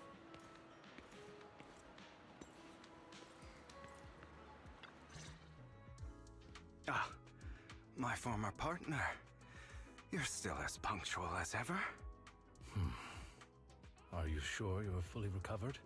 How about we fight? And I'll show you how recovered I am. I refuse to fight someone who is in need of medical attention. Lycon falls silent for a moment and eventually hands over a coin. No, looking at the packaging, it's not a coin, but a familiar chocolate. How thoughtful. I'm touched. Or perhaps is this simply part of Victoria Housekeeping's professional care? I'd rather you not starve to death. Hugo takes the coin. After a moment of silence, he eventually eats it. Not to your liking. I'm fairly certain this is the same kind as before. No. I've just gone too long without food. It feels a bit uncomfortable. Either way, thank you. Now tell me, what exactly happened in the warehouse? Just going a bit crazy from... you know what? Were you expecting anything else? But I did have a very long dream. A dream about many things from the past. If I had to put it into words, it would be like giving myself psychological therapy. You seem like you could benefit from some too. How about it? Want to book a session with me? Trust me, I'm a pro. Seems you really have recovered. Well, of course. I'm feeling pretty great right now. Like I could argue with you all day on every petty detail of who exactly was in the wrong back then. I wanted to ask, what you said about Mockingbird before, when you faked your death, was that part of the act? You mean the part about how Mockingbird has never really changed anything or saved anyone. I didn't expect you to still be so hung up on this. Interesting. After all, it was you who chose to betray Mockingbird. To betray me. Just as I said before, I never considered Mockingbird a failure. Perhaps Mockingbird deviated from its origins, but it has its value. You shouldn't reject the things you've done. Or Mockingbird. I have contemplated this before. Yes. Mockingbird has helped some people and has genuinely managed to cause trouble for those who abuse their positions of power for evil. Yet those in high positions still possess immense resources, and the people we helped remain destitute and suffering, willing to become slaves to those in power for scraps. But just as you said, even if what we did was childishly idealistic and flawed, as little as we actually achieved, even the slightest change is by no means meaningless. Nothing holds more value to me than Mockingbird. Yuka stares out at the ocean. A gentle breeze lifts his golden locks. The sunlight glances off of his eyes. Let's catch up later. I still have things to do, and need to wrap up my plan. I thought you would rest up first. As much as I would prefer that. My dear uncle and the Exaltus fanatics likely would not give me such an opportunity. If all has gone to plan, the fish will have taken the bait already. And if everything goes very well, I'll soon have solid evidence of the Ravenlock family's crimes. Well then, thank you for your assistance, former partner. Let's part ways here. I'll go with you.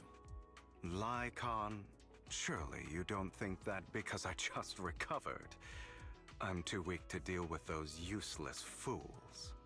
Hartman's actions will disturb the safety of New Eridu. As I serve the mayor, I should intervene. Very well, whatever. Let's go. And don't slow me down. Before that, don't you have something to tell me? What do you mean? Don't play coy with me. I know you're not spilling your whole plan. So, you kicked things off by approaching Edmund from the top's big shots. How did you manage to sweet talk him?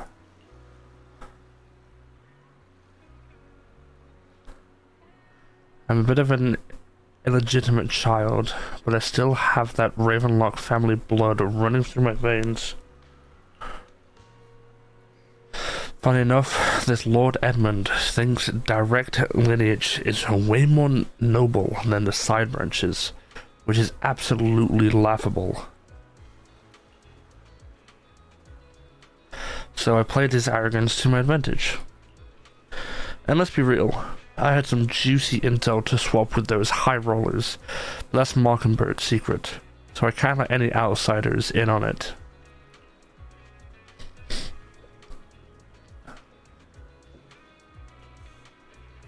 Was the sacrifice core from the mayor's lab your handiwork too? You could say that. The security there is no joke, so I had to leverage tops for some extra intel. After all, as you know, they've got plenty of moles planted next to your mayor. And it was you who threw the sacrifice core up for auction to lure in the Exaltists. You knew they'd be all over it. Yep. I embedded the sacrifice core right into the rope of heroes. They actually matched pretty nicely, don't you think? Classic you. I heard that after the auction, they found a stash of counterfeit Denny's. Feel free to take wild guesses. But honestly, I think those Denny's would rather be out there in the wild than sitting in those hoity-toity accounts. Then you found Hartman and talked him into a partnership, getting your hands on more intel on the sacrifice and the exalts. After that, you shot that crime warning letter to the mayor, giving the city a legit reason to spring into action. Yep, that was spot on. Look at you, real genius over here. In the end, you faked your own death to pull yourself out of the mess. And you used the whole show to redirect everyone's attention to Hartman and the Ravenlocks, keeping the Exalts on their toes. Hold on a sec. If that's all there is, why did you let Hartman slip you the drug? I mean, you'd have a way to dodge that kind of thing.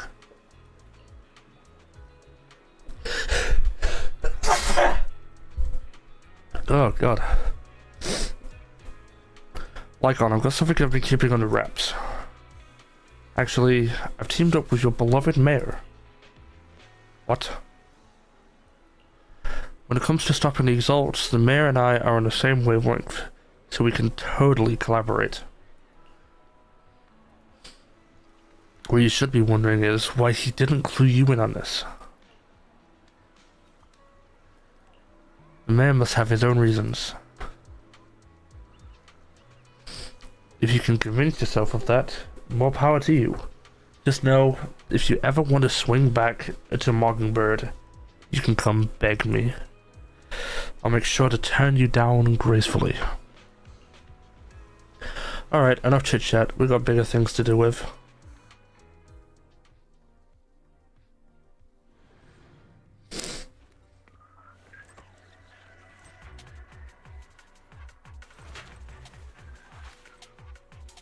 I'm sure you've heard about the missing workers from companies under the Ravenlock family, too.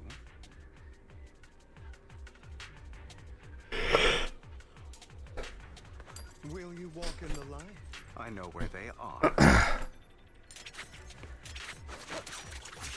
Dude, he's so goddamn fast. Jesus Christ.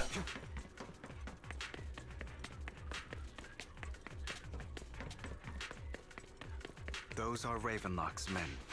The workers with them are the victims who were tricked into going into the Hollow.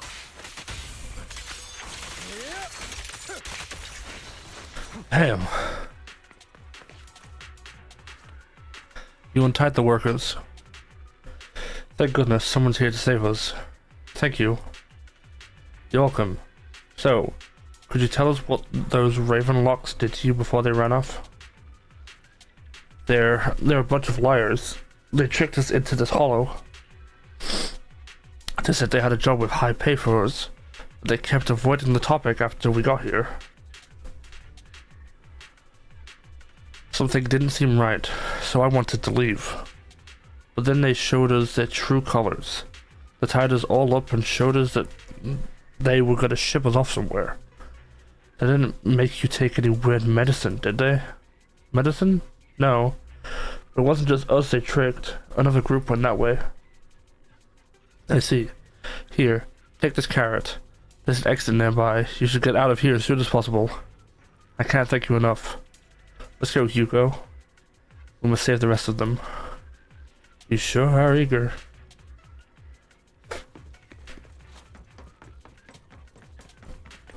Bunch of nobodies. Clean as hell. Kill them! No. You're welcome to try. I don't think you can.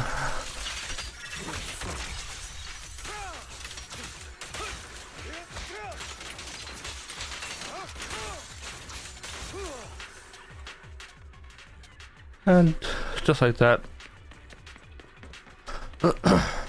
More workers here. And quite a lot of them.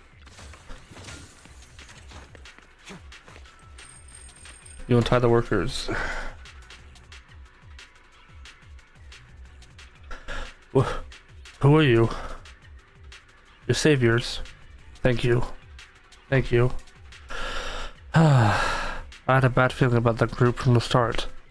I shouldn't have ignored my gut instinct. Did those Ravenlocks do anything to you? Do anything? Well, we weren't doing as we were told, so they tied us up. Nothing else? Good. Oh right, there was another batch of workers ahead of us. They should be by the roof. Don't worry, I'll handle it. You should get out of here as soon as you can. Let's continue. Is Hartman behind this, too? Of course. He threw them into the Hollow like offerings for the Exaltists. To him, those workers... Oh. There's more over there. Let's hurry. It's different this time. Don't rush in. Let's listen in on what they're saying first. I still need more direct evidence to ensure the plan is absolutely foolproof. The compensation you promised, it's all real, right? All we have to do is follow you into the Hollow for some simple tasks, and you'll give us a huge sum of dennies. Sounds real suspicious. Shut your trap. You keep yapping and asking questions. If this is all so suspicious, why were you so eager to sign up for it? Because I don't have a choice. My daughter was previously caught in a hollow disaster and suffered severe corruption. The treatment costs have completely drained our family's savings. So that's why... It's the same for me. A serious illness at a senior age. I need the money. Who would risk taking a job like this unless they were desperate? I'll do it. No matter how suspicious. As long as I can get paid, I'll do anything. Even risk my life. Wait, you people from the Ravenlock family, you're part of a big company in Tops. You wouldn't go back on your word, right? Don't worry, you'll get every Denny you were promised. But before we start, you all need to take this medicine first. Oh. The first man pulls back a bunch of white pills and gives one to each worker. Another Ravenlock family member seems a bit doubtful and leans in to whisper. Bro, should we really be doing this already? These workers keep talking. We're wasting time like this. And the sooner they take it, the sooner it'll be over. Consider it an early release for them. What? You didn't say anything about having to take pills before. Look, this is good stuff, all right? It'll increase your ether aptitude. There's tons of people who'd kill for something like this. Exactly! You'll be working in the Hollow for several hours. This is essential medication. You have to take it before we continue. If you refuse, then you can forget about the job. Of course, you won't receive the compensation either. Lycon, what are you doing? Rescuing those workers, of course. There's clearly something off about those pills. We can't let them take them. Now is not the right time. As I said, we need more evidence to ensure the plan works. And as I said many years ago, you can't exploit innocence to achieve your goal. So that's how you see it. If that's not what you want me to think, then explain everything to me. All right. It's a little complicated, but simply put, these workers will be fine. Of course, it's your choice to trust me or not. But if you try to rush in, I will stop you. I trust you. Meanwhile, the workers also made their decision. Except for the targeted worker, most of them already swallowed the pills. That's when the arrogant Ravenlock family member finally reveals his true nature, saying, "You think I'd let you run? Or forcibly, okay?" After clearly capturing everyone, Hugo lets out a sigh of relief. All right. That's the evidence. Now we can go and beat them into the ground as much as you want. Don't forget, you owe me an explanation. Also, don't overdo it and kill them. Even if they're the worst of the Ravenlock family. All right, Your Holiness, Saint Lycon. Who the hell are you? Why don't you take a guess? We are your salvation. We're the ones here to stop you.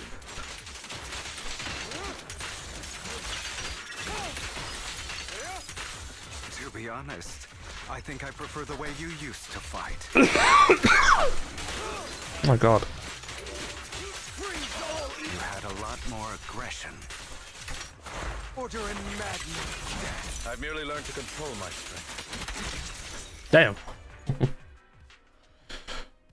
The two defeated the Ravenlock family members. Damn it. Who the hell are you? How dare you mess with the Ravenlock family? Ravenlock. Savor the name while you can, for it will soon cease to exist. What's that supposed to mean? It means exactly what I said. I think this might be good for you. Sever your ties while you can. You still have a chance to walk your own path. The family's honor comes above all else. Is that really what you think? I saw the compassion on your face just now. You're not from the main family, right? That's why you were assigned to these trivial tasks. But in reality, there's no need for you to keep playing this boring game for them. I don't have a choice. From the moment I was born into the Ravenlock family, You always have a choice, if you're willing to act. All right, let's end the small talk here. Hugo delivers a swift chop to the back of the neck to the Ravenlock family members. Don't worry, Lycon. I didn't hit them too hard, just enough to keep them quiet. How's that? My acting's pretty good, right? As always, a certain someone should take some lessons from you. I'll leave the rest to you then. Okie dokie. The workers carry the Ravenlock family members away. Only now Lycon and Hugo remain.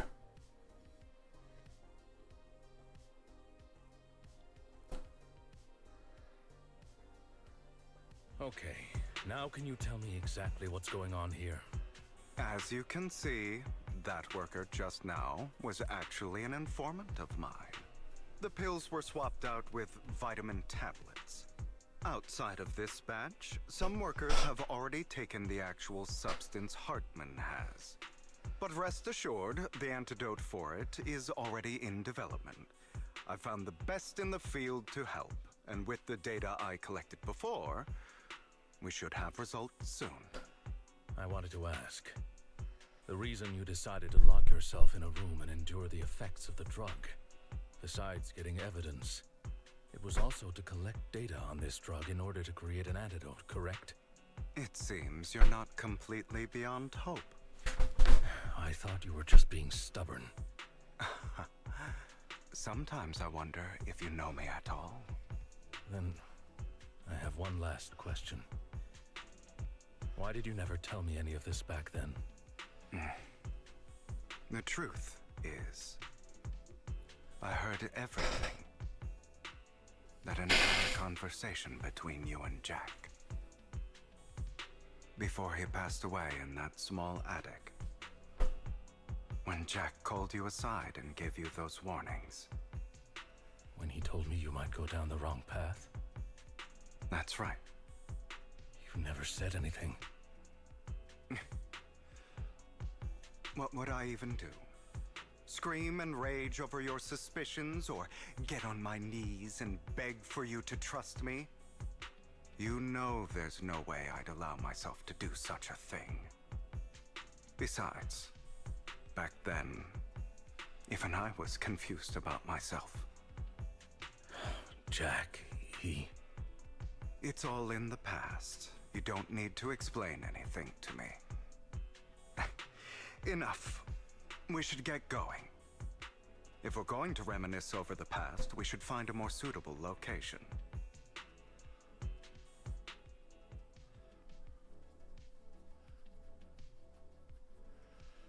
Lycon,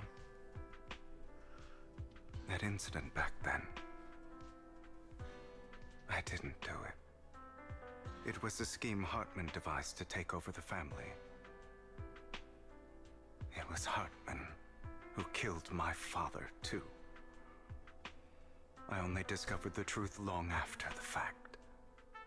I did indeed attack my father, and I thought he was dead. But he wasn't. I couldn't kill him. And even before that, if I hadn't hesitated, none of what followed would have happened. Even now, I still think they deserve death. But I no longer care to personally deliver that fate. They're beneath me. And I have more important things to do. You... I know we may never agree on that point, Lycon. I once wanted to fight against those ugly truths that defined me, but I discovered that the more I rejected them, the more painful it became. So, I could only accept that crazed, hateful, and malicious side of myself.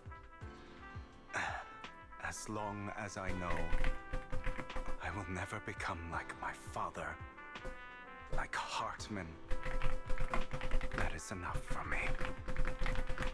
You've changed. But I think that might be a good thing.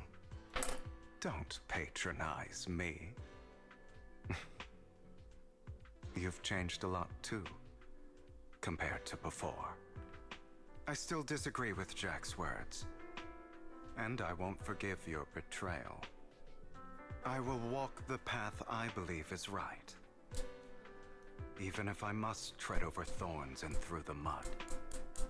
But I will also allow you to walk your own path.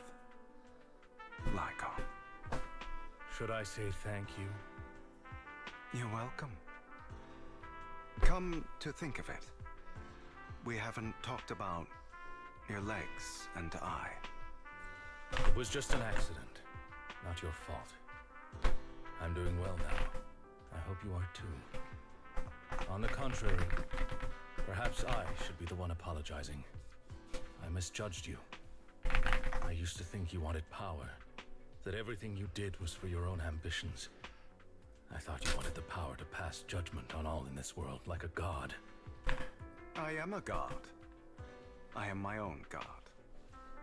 Or you could say that in this world, everyone is their own god. There are many things that we are powerless to change. But there are also many choices we can make. Just as I said before, I am the only one who can kill me or save me. I'm glad you think that way. Let's go. I still have one last thing to do. To witness the end of Ravenlock.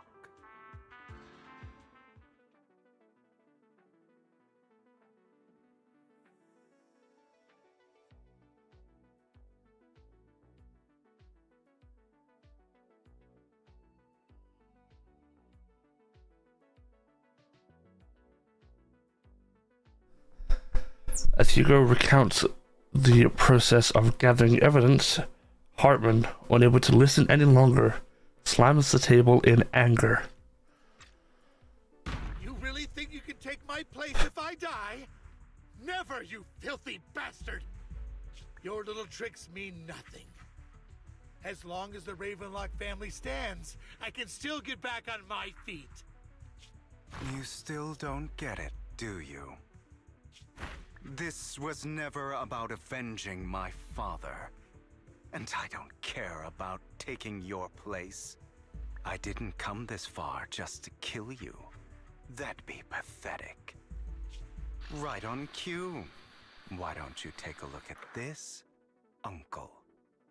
On behalf of TOPS, I'd like to clarify that we had no involvement in the Ravenlock family's actions. TOPS is officially terminating all partnerships with the Ravenlock family, effective immediately. We will have no further affiliation with them. Are you crazy? What the hell do you get out of ruining the Ravenlocks? You want to be a petty thief forever? Thief? Oh, Uncle. Allow me to reintroduce myself. I'm the name people whisper about. The one who robs the rich and gives to the poor.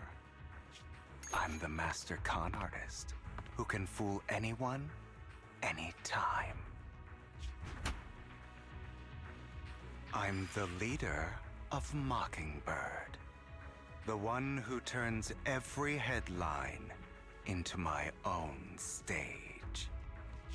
I have friends who'd catch me if I fall, partners who'd shed tears for me, and allies who always have my back. I am Hugo Vlad. You're the one who needs the Ravenlock name. I never did. You ungrateful bastard! You should have never been born. You flatter me. Same goes for you, Uncle. God, he's a badass. I want him. You leave the Ravenlock Manor on Hugo's speedboat. After reaching Port Elpis, you all wait for Lycon to arrive. You've done well, Vivian. You had better give me an explanation. And here I thought this would be a touching reunion. What's with all the anger? Hugo, I'm a member of Mockingbird too. and I mourned your death. Listen, Vivian. I don't want you or the people you cherish to get caught up in danger because of me. I've always been selfish, so I don't hesitate to use you all as variables in my plans. But it is because I am selfish that I also don't want my failures to affect my treasured companions. In any case, if you were in the same position, would you not make the same decisions? Lycon's taking care of everything outside. We should go. Also, Belle, thank you. And I'm sorry for the whole act where I threatened you. It was the only way for Hartman to drop his guard against you and leave you be. I, Hugo Vlad, am forever indebted to you. With Lycon's assistance, you successfully leave the Ravenlock family manor and return to the video store. Master Proxy, although it is late, there is some important intel that I must give you now. So you knew about everything? So, Lycon, you knew about Hugo's plan to fake his death? I was simply playing along. After all, I could not determine whether Hugo's plan would pose a threat to you. You are a student of the mayor's late friend, and I am obligated to protect you. You still have that habit of finding awkward excuses when you're embarrassed. Mr. Hugo Vlad, if you have any important intelligence to share, please do so with haste. I need to return to rest before midnight. You guys are really close. You two sure are close. For the sake of a certain old fossil's sleep schedule, I'll keep it brief. I learned from Camille that Dina intends to embed the sacrifice core into the sacrifice. Apparently, it will make the sacrifice much stronger. Sacrifices created this way will not retain their minds and will indiscriminately attack all living beings, including their creator. So the Exaltists don't do this. It would bring them no benefit. But Dina's concoction can control people's minds. If a person takes the pill and is injected with the serum Landon left behind, the sacrifice would be under its creator's control. Although the dormant sacrifice has been destroyed, Dina found a batch of that serum her father created and wants to create new sacrifices. We have no idea where the real core is. Never mind the sacrifice. Hartman's sacrifice core is a fake. We don't know where the real one's gone. The real core has always been here. Here? In Lord Phaethon's video store? Vivian, do you remember when I suggested you give that collectible to our dear Proxy? I remember. Bro. But that was just an ordinary pendant. And I've met the person who submitted it. She has absolutely no connection to the Exaltists. How about our dear Proxy take out that pendant so we can take a look? After finding the pendant sent by Vivian, Hugo takes it and gently presses a hidden clasp. The pendant clicks open from the middle.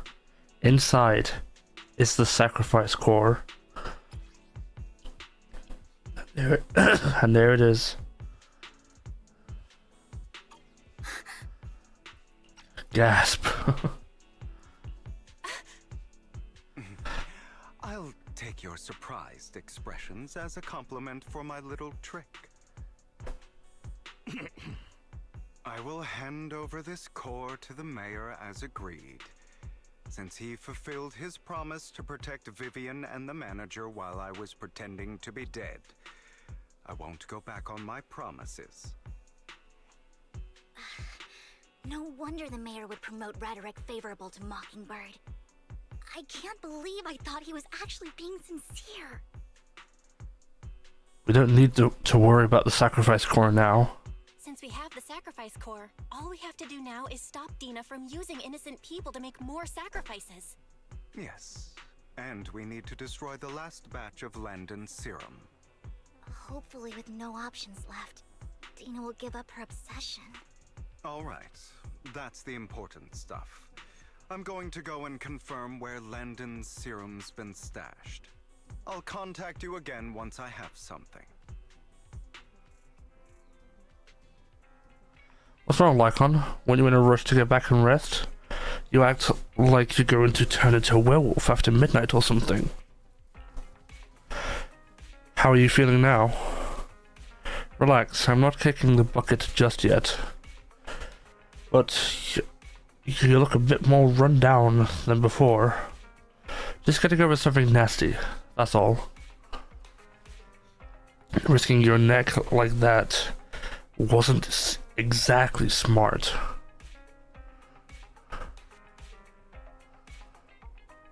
It wasn't exactly smart at all. Maybe you should have... Lycon, remember what I said back when I faked my death? For a permanent and absolute victory, we must endure the pain of cutting away rotten flesh and preserve through the darkest hour before dawn. Not wrong, but... Oh, not wrong, sure. But it was arrogant enough. Instead of playing God and picking who lives or dies, I'd rather just do what I can do. Because at the end of the day, a person can only shape their own destiny. Nothing more. You've really come a long way. You've really come a long way. Well, I appreciate the compliment.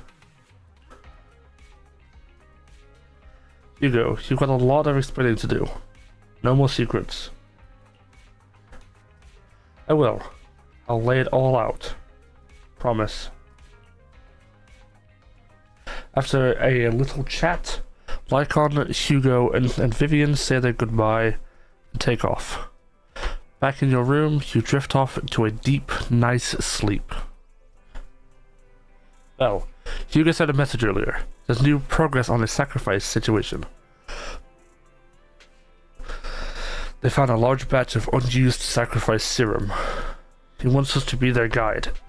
He, Vivian, and Lycon will be heading to the Hollow with us to destroy the serum. And I'll use the HDD system this time to head into the Hollow with you all. Tell me when you're ready, and remember to bring Eos with you. I'm ready.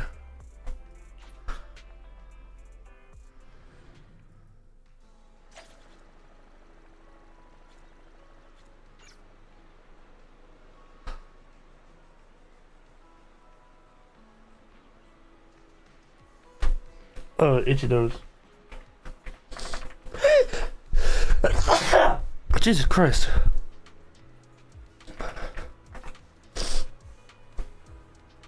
Ugh. Please tell me that I'm not coming down with anything.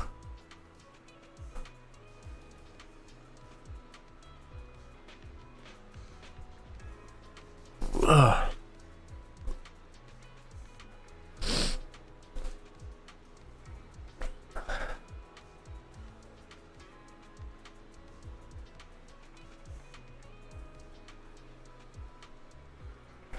YouTube.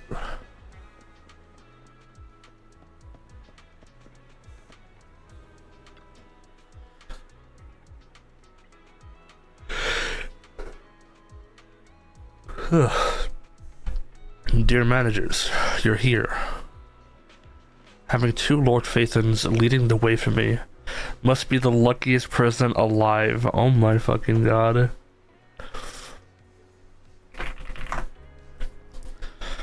We've been counting on you two, as, according to my intel, this is quite the large batch of serum. My guess is that Dina wouldn't put all the serum in one place, so we may need to split up. Just to be safe, we'll be counting on both of you to guide us. Once you're both ready, let's head into the Hollow. Let's go.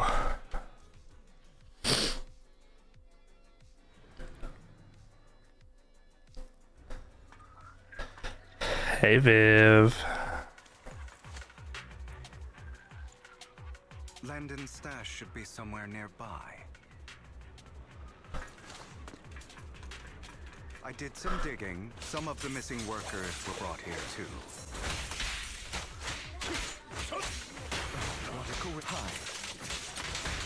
Dina's getting ready to make her move. Don't worry, we'll clear them out.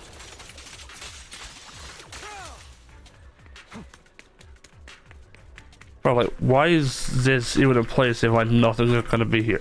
Like, what?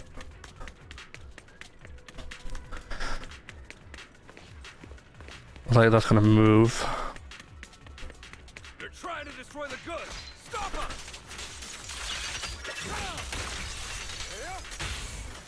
We need to take care of the guards first. Some of the serum is stored in this warehouse.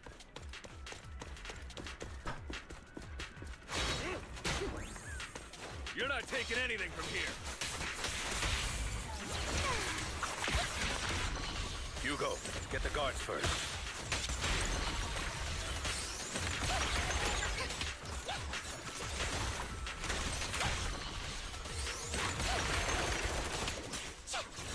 You just stepped into your own grave.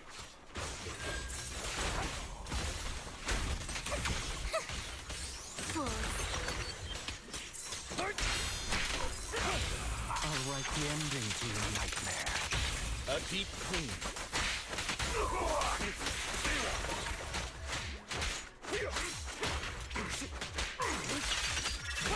Kaboom. Kaboom. Out of my way. I'll eliminate any obstacle. The truth is a beloved fairy tale. Don't look straight ahead. Let order and madness dance. God damn.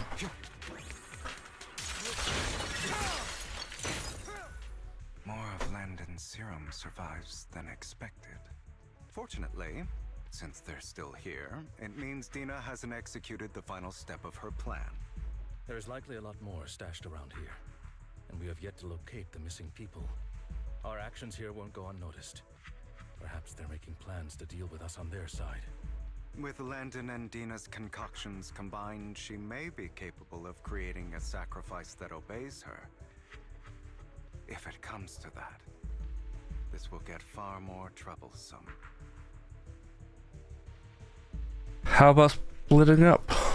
How about we split up? Hugo and Lycon will destroy what remains of the substance around here, and Vivian and I will go search elsewhere. Very well. Let's go with your plan. But be careful if you encounter Dina and her people. According to Camille, she's absolutely obsessed with completing her father's dying wish. Who knows what she may try? Let's part ways here for now. And perhaps the other manager could use EOS to guide us. Sure. I've been feeling better these past few days, so just follow me. It's only now that I realize how fortunate we are to have two Lord Faithins. Although, I feel like our work's doubled. In the past, Belle and I would only ever work on the same route. Greater power means more responsibility. And in any case, I'm sure the mayor would be able to provide double compensation. He's a very generous person, after all. Right, Lycon? I will request additional compensation from the mayor. Compensation is just one aspect. It's one thing with Belle being in the Hollow in person, but now with us working on separate routes, I can't help but worry even more for her safety. Oh, but I trust in your abilities. I'm just not quite used to this. As they talk, Vivian stands behind them and suddenly sheds tears as she gazes at one of them. She turns and quickly approaches the area which Landon's serum is stored.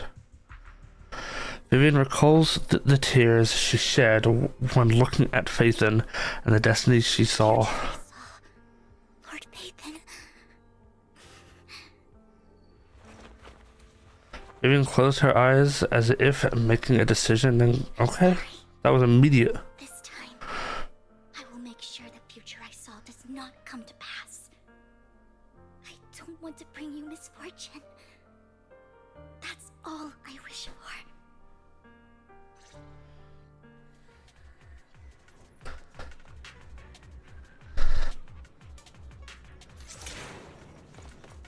Don't touch me. Leave this to me, Lord Vathan. Oh, get my dress dirty and look cold. You better not get my dress.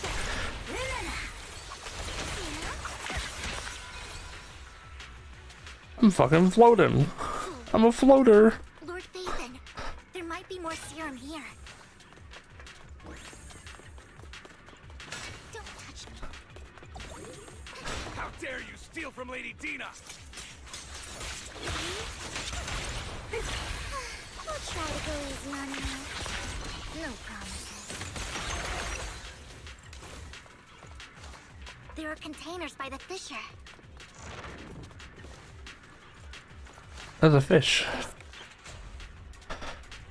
We don't want the money anymore. Please just let us go.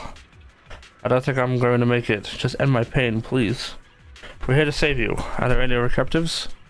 There were, but they all turned into ethereals. So many ethereals. They're all dead. Please, just let us go. That girl never intended to let us live. My friends will get you out. We'll deal with this. Don't be afraid. You'll get out of this hollow alive, we promise. Really? Oh, thank goodness. Be careful. So many people were brought in with us. They're all ethereals now. Really, really scary ethereals. Can't even imagine what she's planning to do with such a massive horde of ethereals. People will die. Everyone will be killed by those ethereals. Hush. Say no more. My friends will get you out. Leave the rest to us. After contacting Hugo and Lycon, they quickly arrive. We eventually decide to have them first take the civilians to a safe place, while Vivian and you continue to search for any overlooked serum or victims. Shortly after they leave, a familiar voice comes. It must have been tough for you to find this place. Vivian, if you had stayed out of it, I wouldn't be so eager to get rid of you. Those people have been taken to safety. You're all out of options. They're just mere test subjects. So what if they get away? There will always be people consumed by greed, and therefore, they will come willingly to me. In any case, what are a few sacrifices in comparison to the completion of Father's grand ambition? Dina, you deceived those people. They didn't come willingly to you. You tricked them, just like Landon did back then. Deceived? Father gave hope to those who had everything taken from them by the Hollows. Vivian, you once rejoiced at the hope Father offered you, too. Before Father took you in, you were no more than an omen of disaster that no one wanted. It was Father who gave you shelter and a purpose for existing. Do you remember the first time you bestowed a blessing under Father's guidance? How did you feel when that person looked at you with adoration and gratefulness? That was the first time you felt hope. Like your existence had a purpose, right? Don't forget that it was Father who, through what you call deception, gave you hope. And you, what have you done? You basked in Father's attention and everyone's adoration, only to destroy everything. Do you think that by leaving the Exaltists, those people will live better lives? Of course not. Those who suffered under the Hollows will only continue on as walking corpses, without the hope Father gave them. Do you really think you're some sort of savior, Vivian? In the end, you're just an ungrateful brat who brings misfortune to those around her. It was you who destroyed everyone's hope. Not everyone wants to live in false hope, Dina. You say it's because of greed that people willingly become your sacrifices. Perhaps those people aren't entirely virtuous. But that greed is just wanting to live a better life beyond the Hollows. What you and Landon have done was never about giving people hope, but exploiting it. Stop lying to yourself. deep down, you know what Landon did was cruel. No. Back then, when Landon wanted to inject you with the serum, the fear in your face was as plain as day. I saw it all clearly. If all of this is as righteous as you claim, then why did you make such an expression, Dina? Don't look at me with such pity! Father did nothing wrong. All of this is to make something of the Hollows other than disaster. That's everyone's only hope. Dina, it's not too late to stop. Stop living in this lie. You know what would happen if a sacrifice loses control and escapes the Hollow. It's not the Hollows that are to blame for those people's deaths, but the hope you keep talking about. That will cause more despair and claim more lives. That is merely the necessary sacrifice to accomplish a greater goal. No one deserves to be a sacrifice. Your hypocritical magnanimity disgusts me. I can always go and get more test subjects if they've escaped. And I will be able to replicate Father's serum with enough time.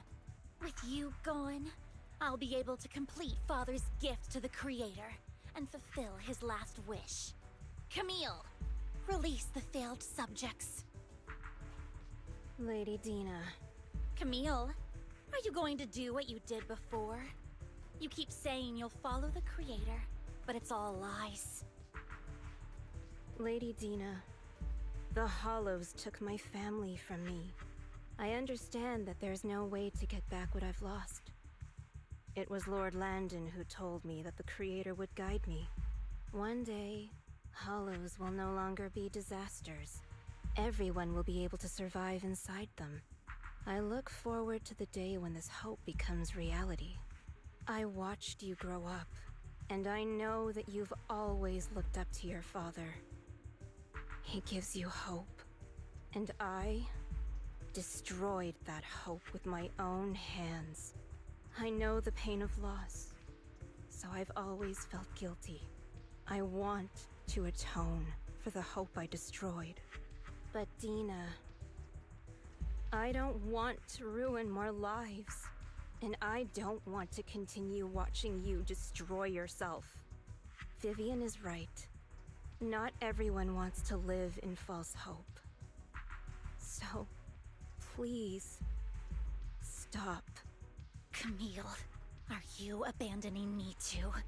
I'm not abandoning you. I just don't want to see you go past the point of no return. The point of no return? I passed that point ages ago. No, Dina. You can still turn back. I'll be your way back. Where are you going, Camille? I made a deal with Hugo and the mayor. If someone needs to take the fall for this, let it be me. I did it. All of it. I've been forcing Landon's only daughter, Dina, to research how to create sacrifices. I colluded with the Ravenlock family for my own gain. Everything Dina did was under duress. Since I've kept her captive for so long, she doesn't have the skills to survive as an independent member of society. She'll need a caretaker and teacher.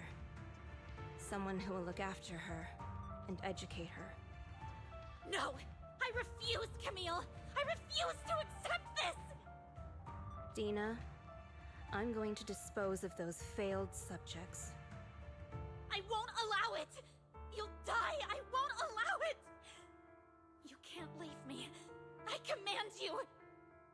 You've always followed my orders, and you will follow them now! It wasn't your orders that I've been following. My younger sister, who was stolen from me by the Hollows, also had such beautiful red hair. When Landon told me the Creator could bring me hope, you were standing there, right behind him. I was certain, then and there, that this was the hope the Creator had given me. Start over, Dina. You still have so long, so much time.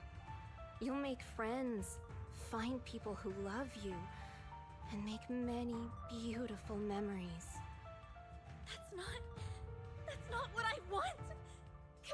You're not allowed to die! I won't allow it! I won't allow it! Goodbye, Dina. And I'm sorry, Vivian. I'll leave the rest to you.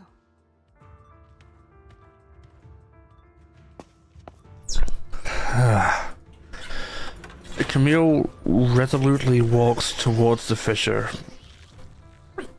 as Adina stares after her disappearing figure. After a moment, she also walks forward. Vivian is about to stop her, but Dina uses the controls to open a container door. Ethereals surge out, blocking the path. Take out these ethereals first. We can't let Camille's efforts go to waste.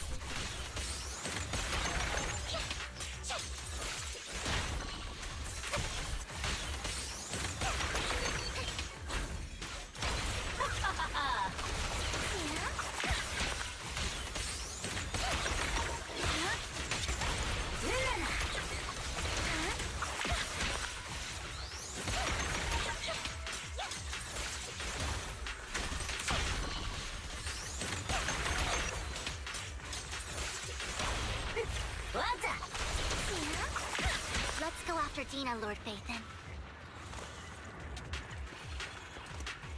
They must be on the other side of the fissure. Then let's go.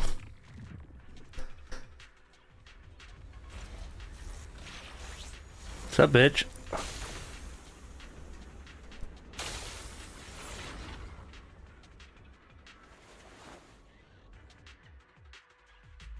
Are you satisfied now, Vivian? You were the one who brought yourself to this point. You're saying this is all my fault? Losing my father, losing Camille. I wish you had never come into my life. At first, when Father brought you home, I was happy. There are so many Exaltists, yet Father never allowed me to get too close with any of them. I never had any friends either. But when Father brought you back, he told me to take good care of you, that you were my first friend. I was also so happy the first time you took my place in helping Father select a person to receive the blessing, because it meant you were different from all those other people. You could stay with me. But soon, I grew jealous. You took the attention that should have belonged to me. You even took Father's love from me. It's only because of my ability that Landon... I know, but... Vivian, jealousy is something you cannot control. Of course, the same goes for fear and hatred. I was terrified that one day you would look at me and shed tears. I knew if that day ever came, Father would not hesitate to force the blessing upon me. And when that day did come, I hated you for causing my father's death. Tina, you knew everything about what happened back then, so... why are you still defending Landon? And why didn't you tell me back then? If I had known earlier, maybe I could have found a way. Because it's the only thing that makes me more special than you, no? It proves I had Father's trust. I was more useful to him. Vivian, you said you wandered without a home ever since you were young, hated by anyone you encountered. You were happy to gain recognition from everyone and help Father when you were among the Exaltists. But in the end, you discovered you were being used, so you felt betrayed and hurt. Then, what about me? All I ever had was my father. I've never known a life outside of the Exaltists. Ever since I was young, my only purpose was to help Father select who was to be blessed. The only purpose I had was my father and the Exaltists. I've never been taught anything else, Vivian. It is what little value I have, and have ever had. In the end, you took even that from me, and completely destroyed it. You think you're doing good and fighting evil. You've only managed to affect a small part of your world. But have you ever wondered if maybe that's all there is to my world? I never wanted to hurt you. You were also my first friend. And that's why I wanted to save you back then. Save me? You and Camille all talk about saving me. Why don't you understand? To me, loss is so much more painful than death. Tina, you can start over. Everything Camille did was so you could live on.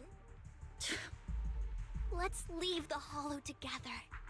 There are so many amazing places in New Eridu. This time, I'll take care of you. I've also met so many amazing people. I'm sure they'll love you too. Okay, Dina? Vivian, I can't forgive you. And I don't want to forgive you. I have nothing left. If what little hatred I do still harbor were taken from me, well, I refuse to be so pitiful. I won't apologize, Vivian. Dina closes her eyes and injects a vial of the serum into her own arm. Soon ether crystals appear on her body, a sign of corruption. I don't want to hate myself, so I can only hate you for killing my father, and hate Camille for leaving me. That's just the kind of person I am. Hateful and despicable. I refuse to owe anyone anything. I refuse to feel regret. I won't. Vivian, I will keep hating you. I will take all who are precious to you. I will also hate Camille, so I won't do as she wished and start a new life. Vivian, if you had never existed, if I had never, you would be... Lord Phaethon, please do not interfere. She was my first friend. I'm going to bid her farewell. Oh. Boss fight. Perhaps new boss for material? Question mark? Smile? Yes. Pain will be over.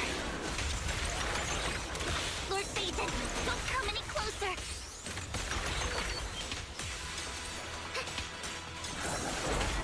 Who dares get between me and Lord Phaethon?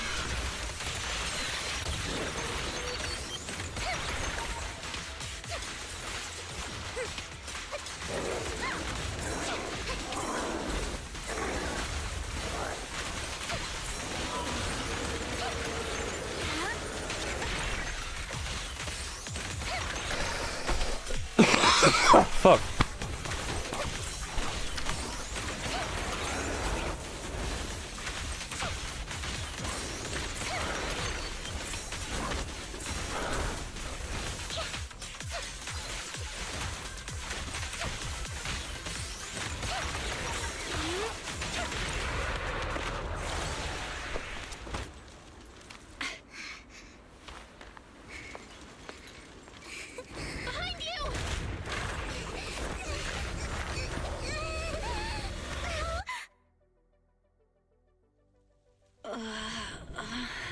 What happened?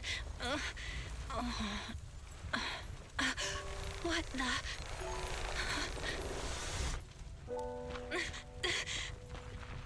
Vivian!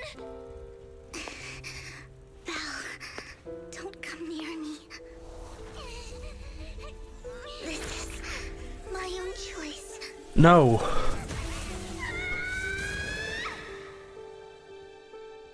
I will change the fate I saw. Vivian. I just want you to remember me when I looked my best. Vivian! Vivian, your body.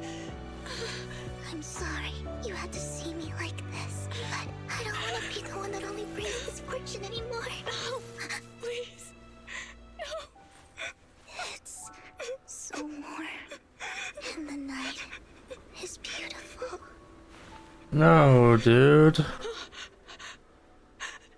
Vivian?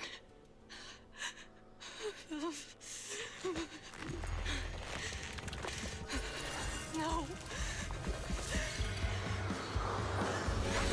It can't end like this. Yo. Oh.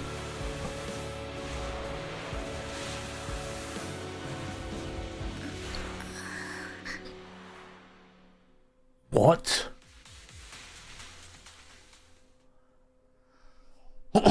Oh my god. It feels like if you had a long dream where you saw your teacher again with a familiar smile. But soon the environment and your teacher both dissolve in the water, like behind a misty curtain, blurring, then vanishing. Belle, you're scaring me. Belle, I'm so glad you're awake. What happened? I remember Vivian and I... Wait, where's Vivian? She injected herself with Landon's serum.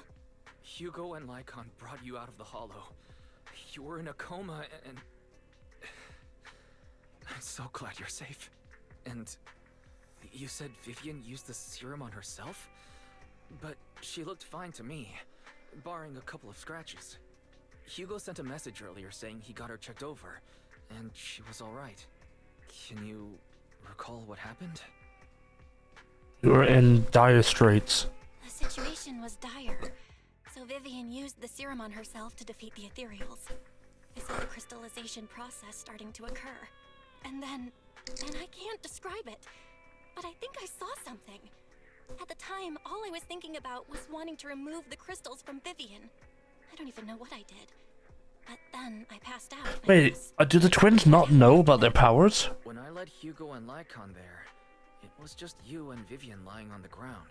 Bruh. We didn't see anything else. Never mind that for now. Belle, do you feel any discomfort? Just a bit dizzy. Just a bit dizzy. For tonight, just get some rest. Hugo and Vivian said they'll come over tomorrow, so we'll discuss everything then. Okay. Okay. Good night then. This time there was no strange sounds or sights in your dream, and you sleep peacefully throughout the night. So it left you awake, Vivian, Hugo, and Lycon arrive at the video store. Lord Phaethon! How are you feeling? No headaches? Leg pains? Heart palpitations? Loss of appetite? Vivian? I was just so worried. Sorry. Anyway, Lord Phaethon, I'm so glad you're okay. What happened this time was all my fault. It's not your fault. You only became an ethereal to defeat Dina. If it weren't for you, neither of us would have made it out alive. So, what happened? Belle said she saw the crystallization process start, but I didn't see anything through Eos. Hugo, Lycon, did either of you guys see anything strange? Allow me to explain. Miss Vivian told us what happened after she awoke, and the mayor arranged a full medical checkup for her. Based on the results, Miss Vivian indeed shows mild corruption sequelae.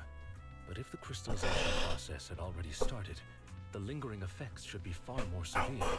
To be precise, if the process had already reached the point of mass surface crystallization, it should have taken no time at all to become an ethereal. So, the mayor theorizes that it was the etheric energy within Master Proxy's body that affected Vivian's condition and the surrounding etheric particles, causing Vivian's corruption to recede. Essentially, corruption is a reaction between the etheric particles inside the body and in the surrounding environment. Therefore, it's not necessarily irreversible, just that currently our mainstream method of defense is prevention. My etheric energy? How come I didn't know I had this ability? How's it even possible for me to influence other people's etheric particles? That makes it sound like I can manipulate etheric energy at will. Master Proxy, you are special. This is a gift your teacher left you. This has to do with a teacher? Our teacher?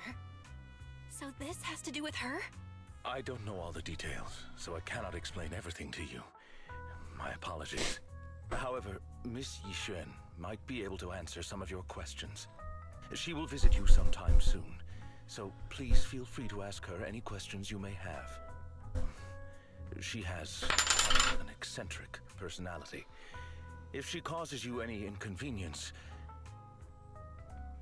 Can I file a complaint? If she causes trouble, can I file a complaint about her to you? Master Proxy, you have always been a people person, so I trust you will handle things just fine. Now I'm even more worried. That just makes me more worried. In any case, the mayor has asked me to give everyone his most sincere gratitude. Unfortunately, the mayor could not come personally, but has promised everyone a favor. Provided it's within his means, he will offer his unconditional assistance once. There is no time limit on this favor. Unconditional, What if I wanted his position as mayor? If that is what you desire, then the mayor and his subordinates will be first in line to vote for you in the next election. As for the other votes, you'll have to work for them on your own. But should you assume office, I hope you take full responsibility for handling all day-to-day matters and lead by example. By sheer happenstance, the mayor has provided you with a copy of his current assignment, the City Waste Sorting and Processing proposal. Old fox. Well, can I request Lord Phaethon's... The mayor phone number? you might ask. I have prepared all the necessary documents, and the ceremony expenses will be covered by the mayor as a gift. As long as Master Proxy agrees, we can sign and process the documents immediately. But this matter requires mutual consent and cannot involve coercion, confinement, or one party's lack of consciousness. Stop! I would never do that to Lord Phaethon! Probably. At least not today. As for you, Master Proxies, the mayor has some sense of what you desire. That said, he hopes you might speak with Miss Yixuan first before you decide. Yixuan! My baby. Oh, okay. Hugo and Lycon are still bickering, and Vivian sits to one side, eager and anticipatory. Ugh. Jesus Christ.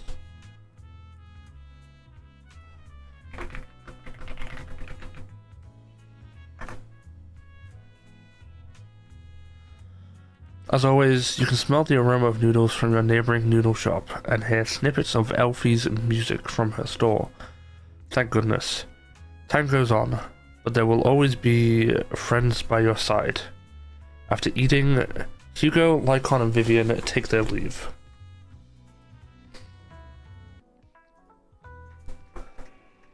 Belle, are you feeling alright? Lycon said you could control ether particles, and it was a gift from our teacher. I keep thinking about it. And then Miss Yixuan, we should investigate her. But let's not talk about that for now. You only just started to feel better, so you should get some rest. I'll be there with you no matter what happens in the future. Time to go upstairs. And I think this will be the end. Thinking back on it, a lot of people has thinking back on it, a lot sure has happened recently.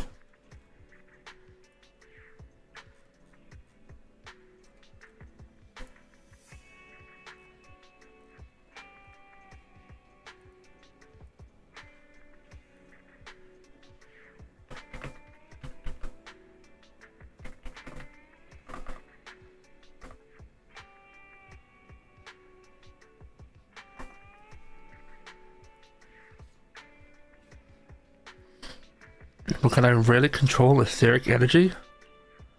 If this is a gift our teacher left for us, then doesn't that prove that her research was focused on mitigating the damage hollows have on humanity? Perhaps this can serve as evidence that she was innocent. But I don't feel anything yet. It doesn't feel like I have any special powers. Your thoughts have all jumbled together and your mind feels heavier and heavier. You drift off without noticing it.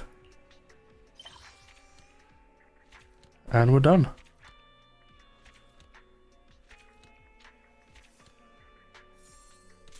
Give me my pole. Hehehe. New Eridu continues to coexist with sacrifices, and neither daily life and neither daily life shit.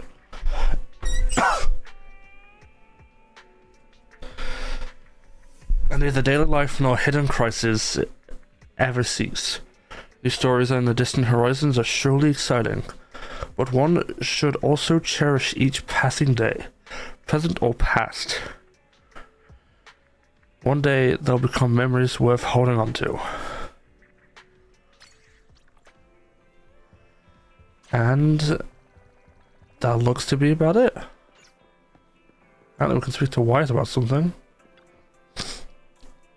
Belle, someone calling herself Yijuan is here for you. She's dressed like one of those masters of the mystic arts from those movies.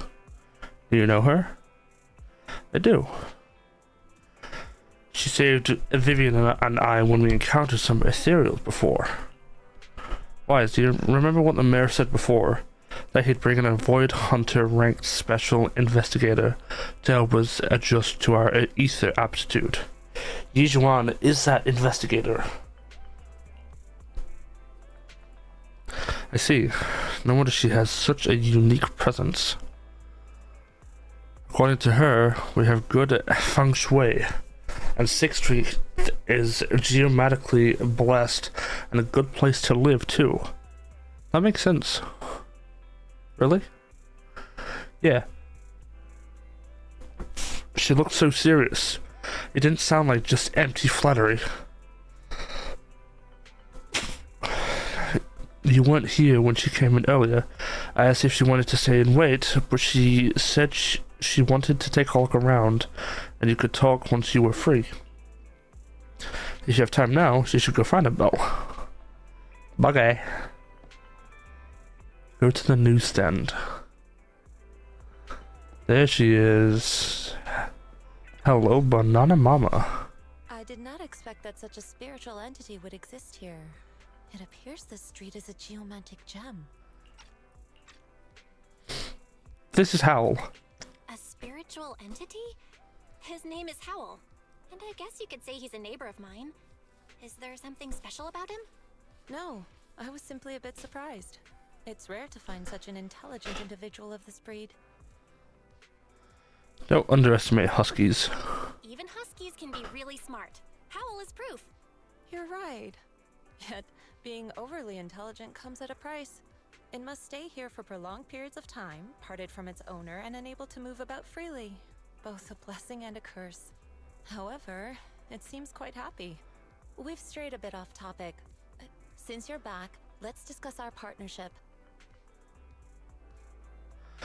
Yijuan gently pets Howl's head, stuffs a few dennies into his money pouch, and then you return to the video store.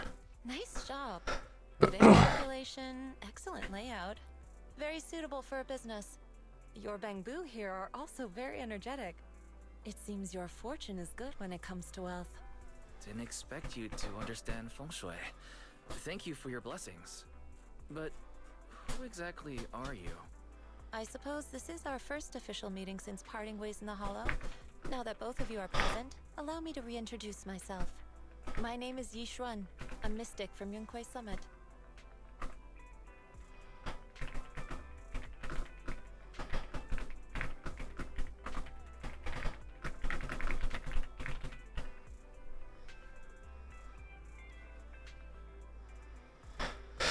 Mystic? Yunquei Summit? Wait, mystic? Like those people in movies who can tell your fortune and go around blessing people? This is my first time meeting one in real life. But what's Yuinkwe Summit? Just an ordinary sect of the mystic arts. Our disciples travel all across New Eridu and sometimes collaborate with authorities. Currently, I'm affiliated with the Hollow Investigative Association.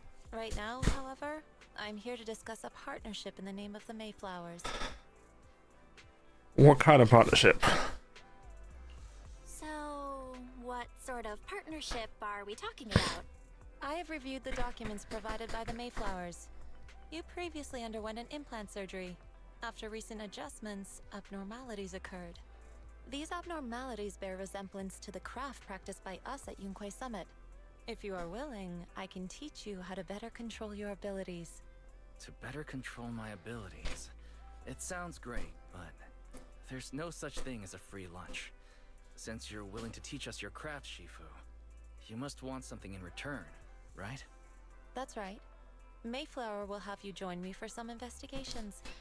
Looking at my divination results, this will be a complicated and very likely dangerous matter. He's still going over the details, but should have more information for you soon. You can wait until then to decide.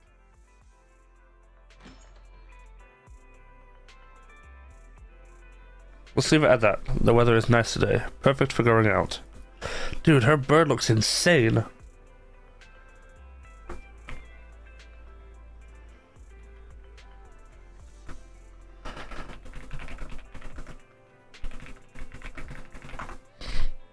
I just happen to need to head to a nearby store to collect something.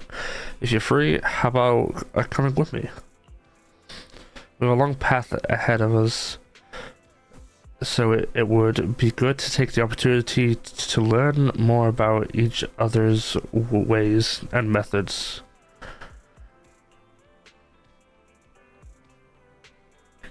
Sounds good. Then let's go. Yizu and Shifu, where's the store?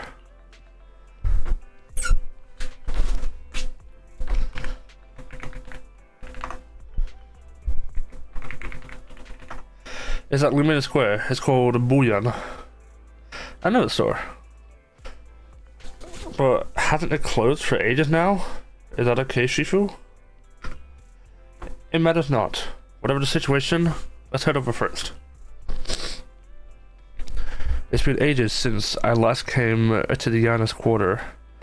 I'd like to take a look around. Just tell me where you're heading to Lumina Square, and we'll meet up just there. Each one nods a goodbye to you and leaves 6th Street. Alright, over to Lumina Square.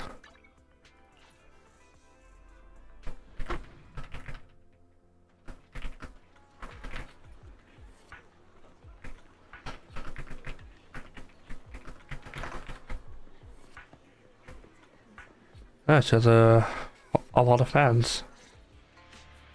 Please help me check my fortune. Here's my pop. Look, doesn't this thick wealth line mean I'm about to strike it rich? I've looked it over, and your fortune is decent. Huh? You barely looked at it, and you're already done? You have good fortune. What? You don't believe me? I do. Thank you so much. Next, it's my turn. Hey, wait, hey, quit cutting in line. Who are these people? So, this is where you were. Who are all these people? You're here, Belle? I decided to take a break. I didn't expect so many people to come seeking my divination services. Don't worry, I need no more than a simple spell to solve this matter. Facing the crowd, Yizuan remains calm and composed, and says, in an instant, the people standing in line all flee in fear, scattering in all distances, in all directions. Wow. Good. It seems the Banish Wealth and Desire spell is still effective. Banish Wealth and Desire spell? Banish wealth and desire? That's a spell? This isn't the kind of craft you said you were going to teach us, is it? Our video store has a business license, and we'd get complaints if we charged unfair rates. Of course not. This is just a trick to deal with trouble. I'll take my time showing you the true craft of Yunkwai Summit. For now, let's find that shop. Shifu, please wait, Shifu. So many people wanted you to tell their fortune. You must be a divine immortal legend. Great. I finally get to meet an immortal in the flesh. Please, I need your help. I am no immortal, just a normal mystic. However, it appears you're in quite a pickle. It bumped its head when it was produced, and I don't know what parts got damaged, but sometimes it gets all dazed and really slow to respond. Also, it can't connect to the internet and can't receive messages, so it isn't caught up on anything and ends looking even more silly.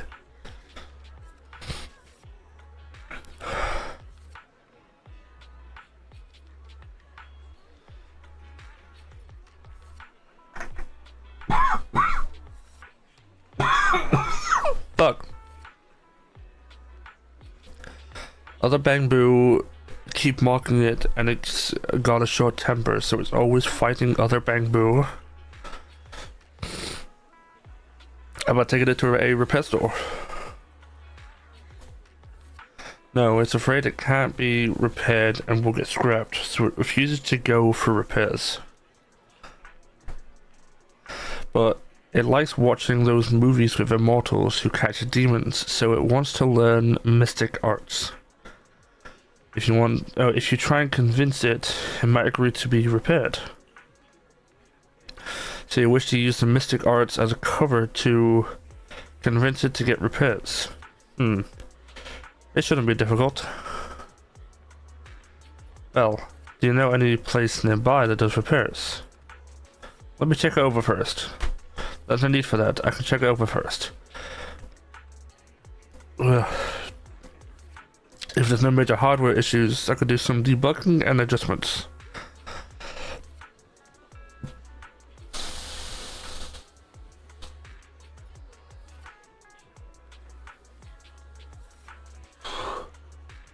Very well. Really? Great. Amazing. You two are amazing. My friend is not far from here. Please go and check it out.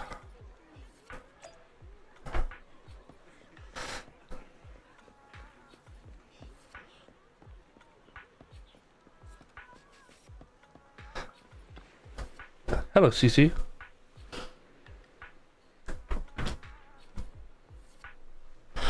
Cece, look. I brought the Divine Immortal. Really? A real immortal? Yep, really. They're really amazing. I just saw this Shifu say a spell and disperse a whole crowd of people. She even said she'll train you in the mystic arts. Really? I've been waiting for this day for so long. Yes, however, in order to walk the path of a mystic, you must have an innate talent for it. Please allow your senior sister on the path of mysticism to check you over. Wow, great. Now I can be like those movie protagonists, learning awesome mystic arts, gaining divine power overnight, and then taking revenge on those bullies. God. A dongle for a dongle, a widget for a widget. Everything they did to me in the past, I, Cece, will make them pay for it tenfold. Check the bamboo's parts. Calm down now. Let me check your parts first. Okay, please. You carefully check Bamboo Cece's parts. Its network module is a little bashed up, but the damage is minor. You fix it.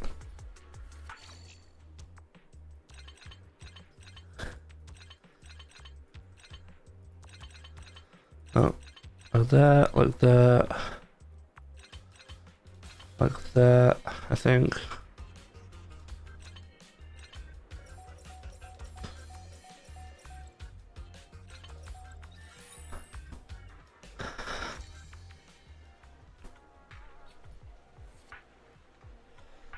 What's it, guys?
Ugh. Great, all repaired. How do you feel? Ah, what was that? Wow, countless messages and updates are flashing before my eyes. Ooh.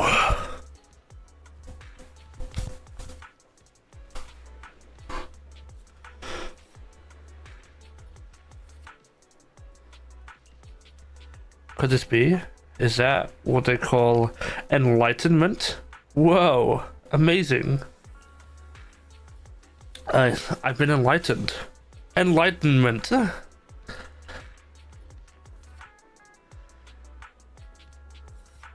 Congrats.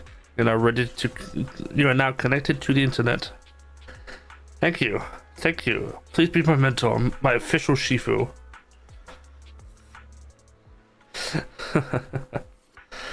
It's a bit too early for that. You have natural talent, but you must hone your state of mind. Once you've matured a little more, you may come to seek mentorship. I do not know much of Bamboo affairs, but I can teach you an incantation. The spell of calming. When you feel agitated and wish to fight those other Bamboo, you can recite this incantation under your breath. These brains are made of defective parts. Thus you can avoid conflict and disaster. I see. The brains are made of defective parts. The brains are made of defective parts. The Bamboo contemplates this for a while, its gaze growing brighter.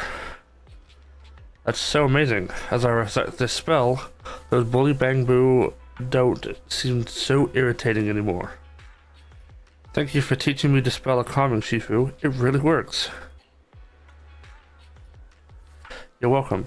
The one should not get into fights, if possible.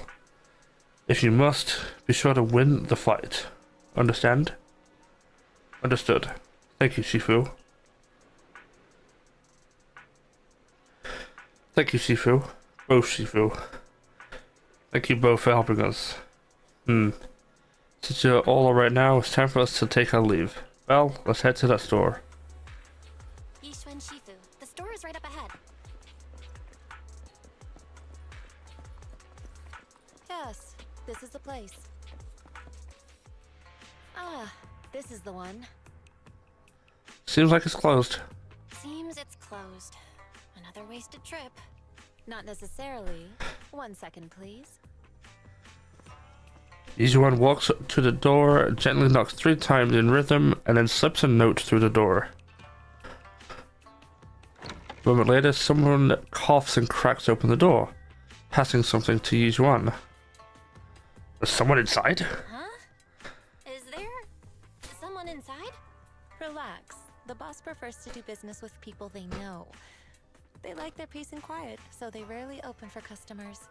I'm an old acquaintance and just wanted to retrieve something. What a strange business. What a strange private business. Shifu, what exactly are you retrieving? Just some things needed for our future investigations. You'll know in time. Is that so? Really? Shifu, I feel like you're always so mysterious. Rest assured, I'm not hiding anything from you. It's simply because the correct time has not yet arrived, so there is no need to rush. Since we've already obtained what we came for, let's part ways here. There will be plenty of time in the future. We will certainly meet again.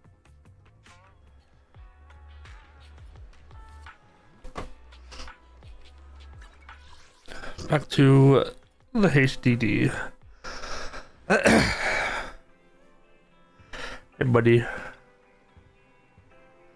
Well, you're back. Did everything go well? It went well. It's just that usually when Shifu deals with things in a rather unique way. Maybe that's just how a mystic does things.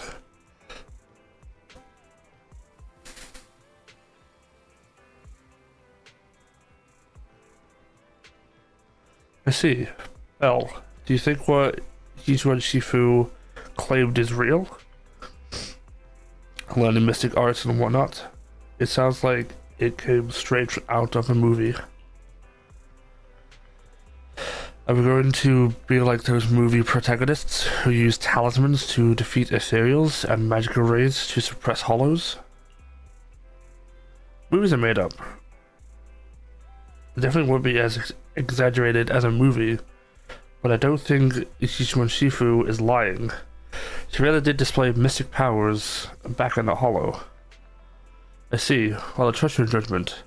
Plus, the mayor must have his reasons for choosing her to teach us. Yizhuan Shifu said the mayor would have helped her on some investigation. I wonder what it is. Either way, we'll find out soon. There's no rush. Well, you've been so busy recently, you should take this time to rest and take a break. And we're finally done. We are finally done. And we have a new event, just as we finish as well. I'm probably going to do that tomorrow, or later on tonight.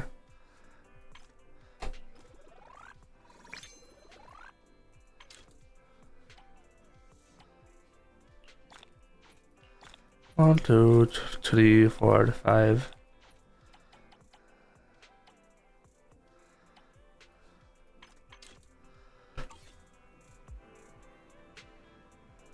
Alrighty, I think with that, I'm just gonna head out. Because this cold is annoying. I do have enough for, I think, 2 pulls? Yeah. 3 pulls. So we do a 1. We do a 2.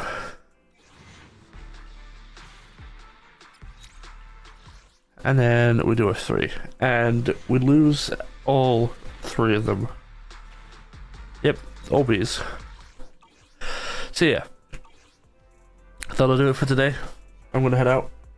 Hopefully I can get this cold fixed, because my god, this is annoying. So yeah, I thank you for watching. Hope you had a great day. Make sure that you keep up to date with all of the socials. Red app, no, sorry, purple app, panels below. Red app, description below. Clock app, bio. Keep up to date on everywhere. And with that being said, thank you for watching. I hope to see you all next time.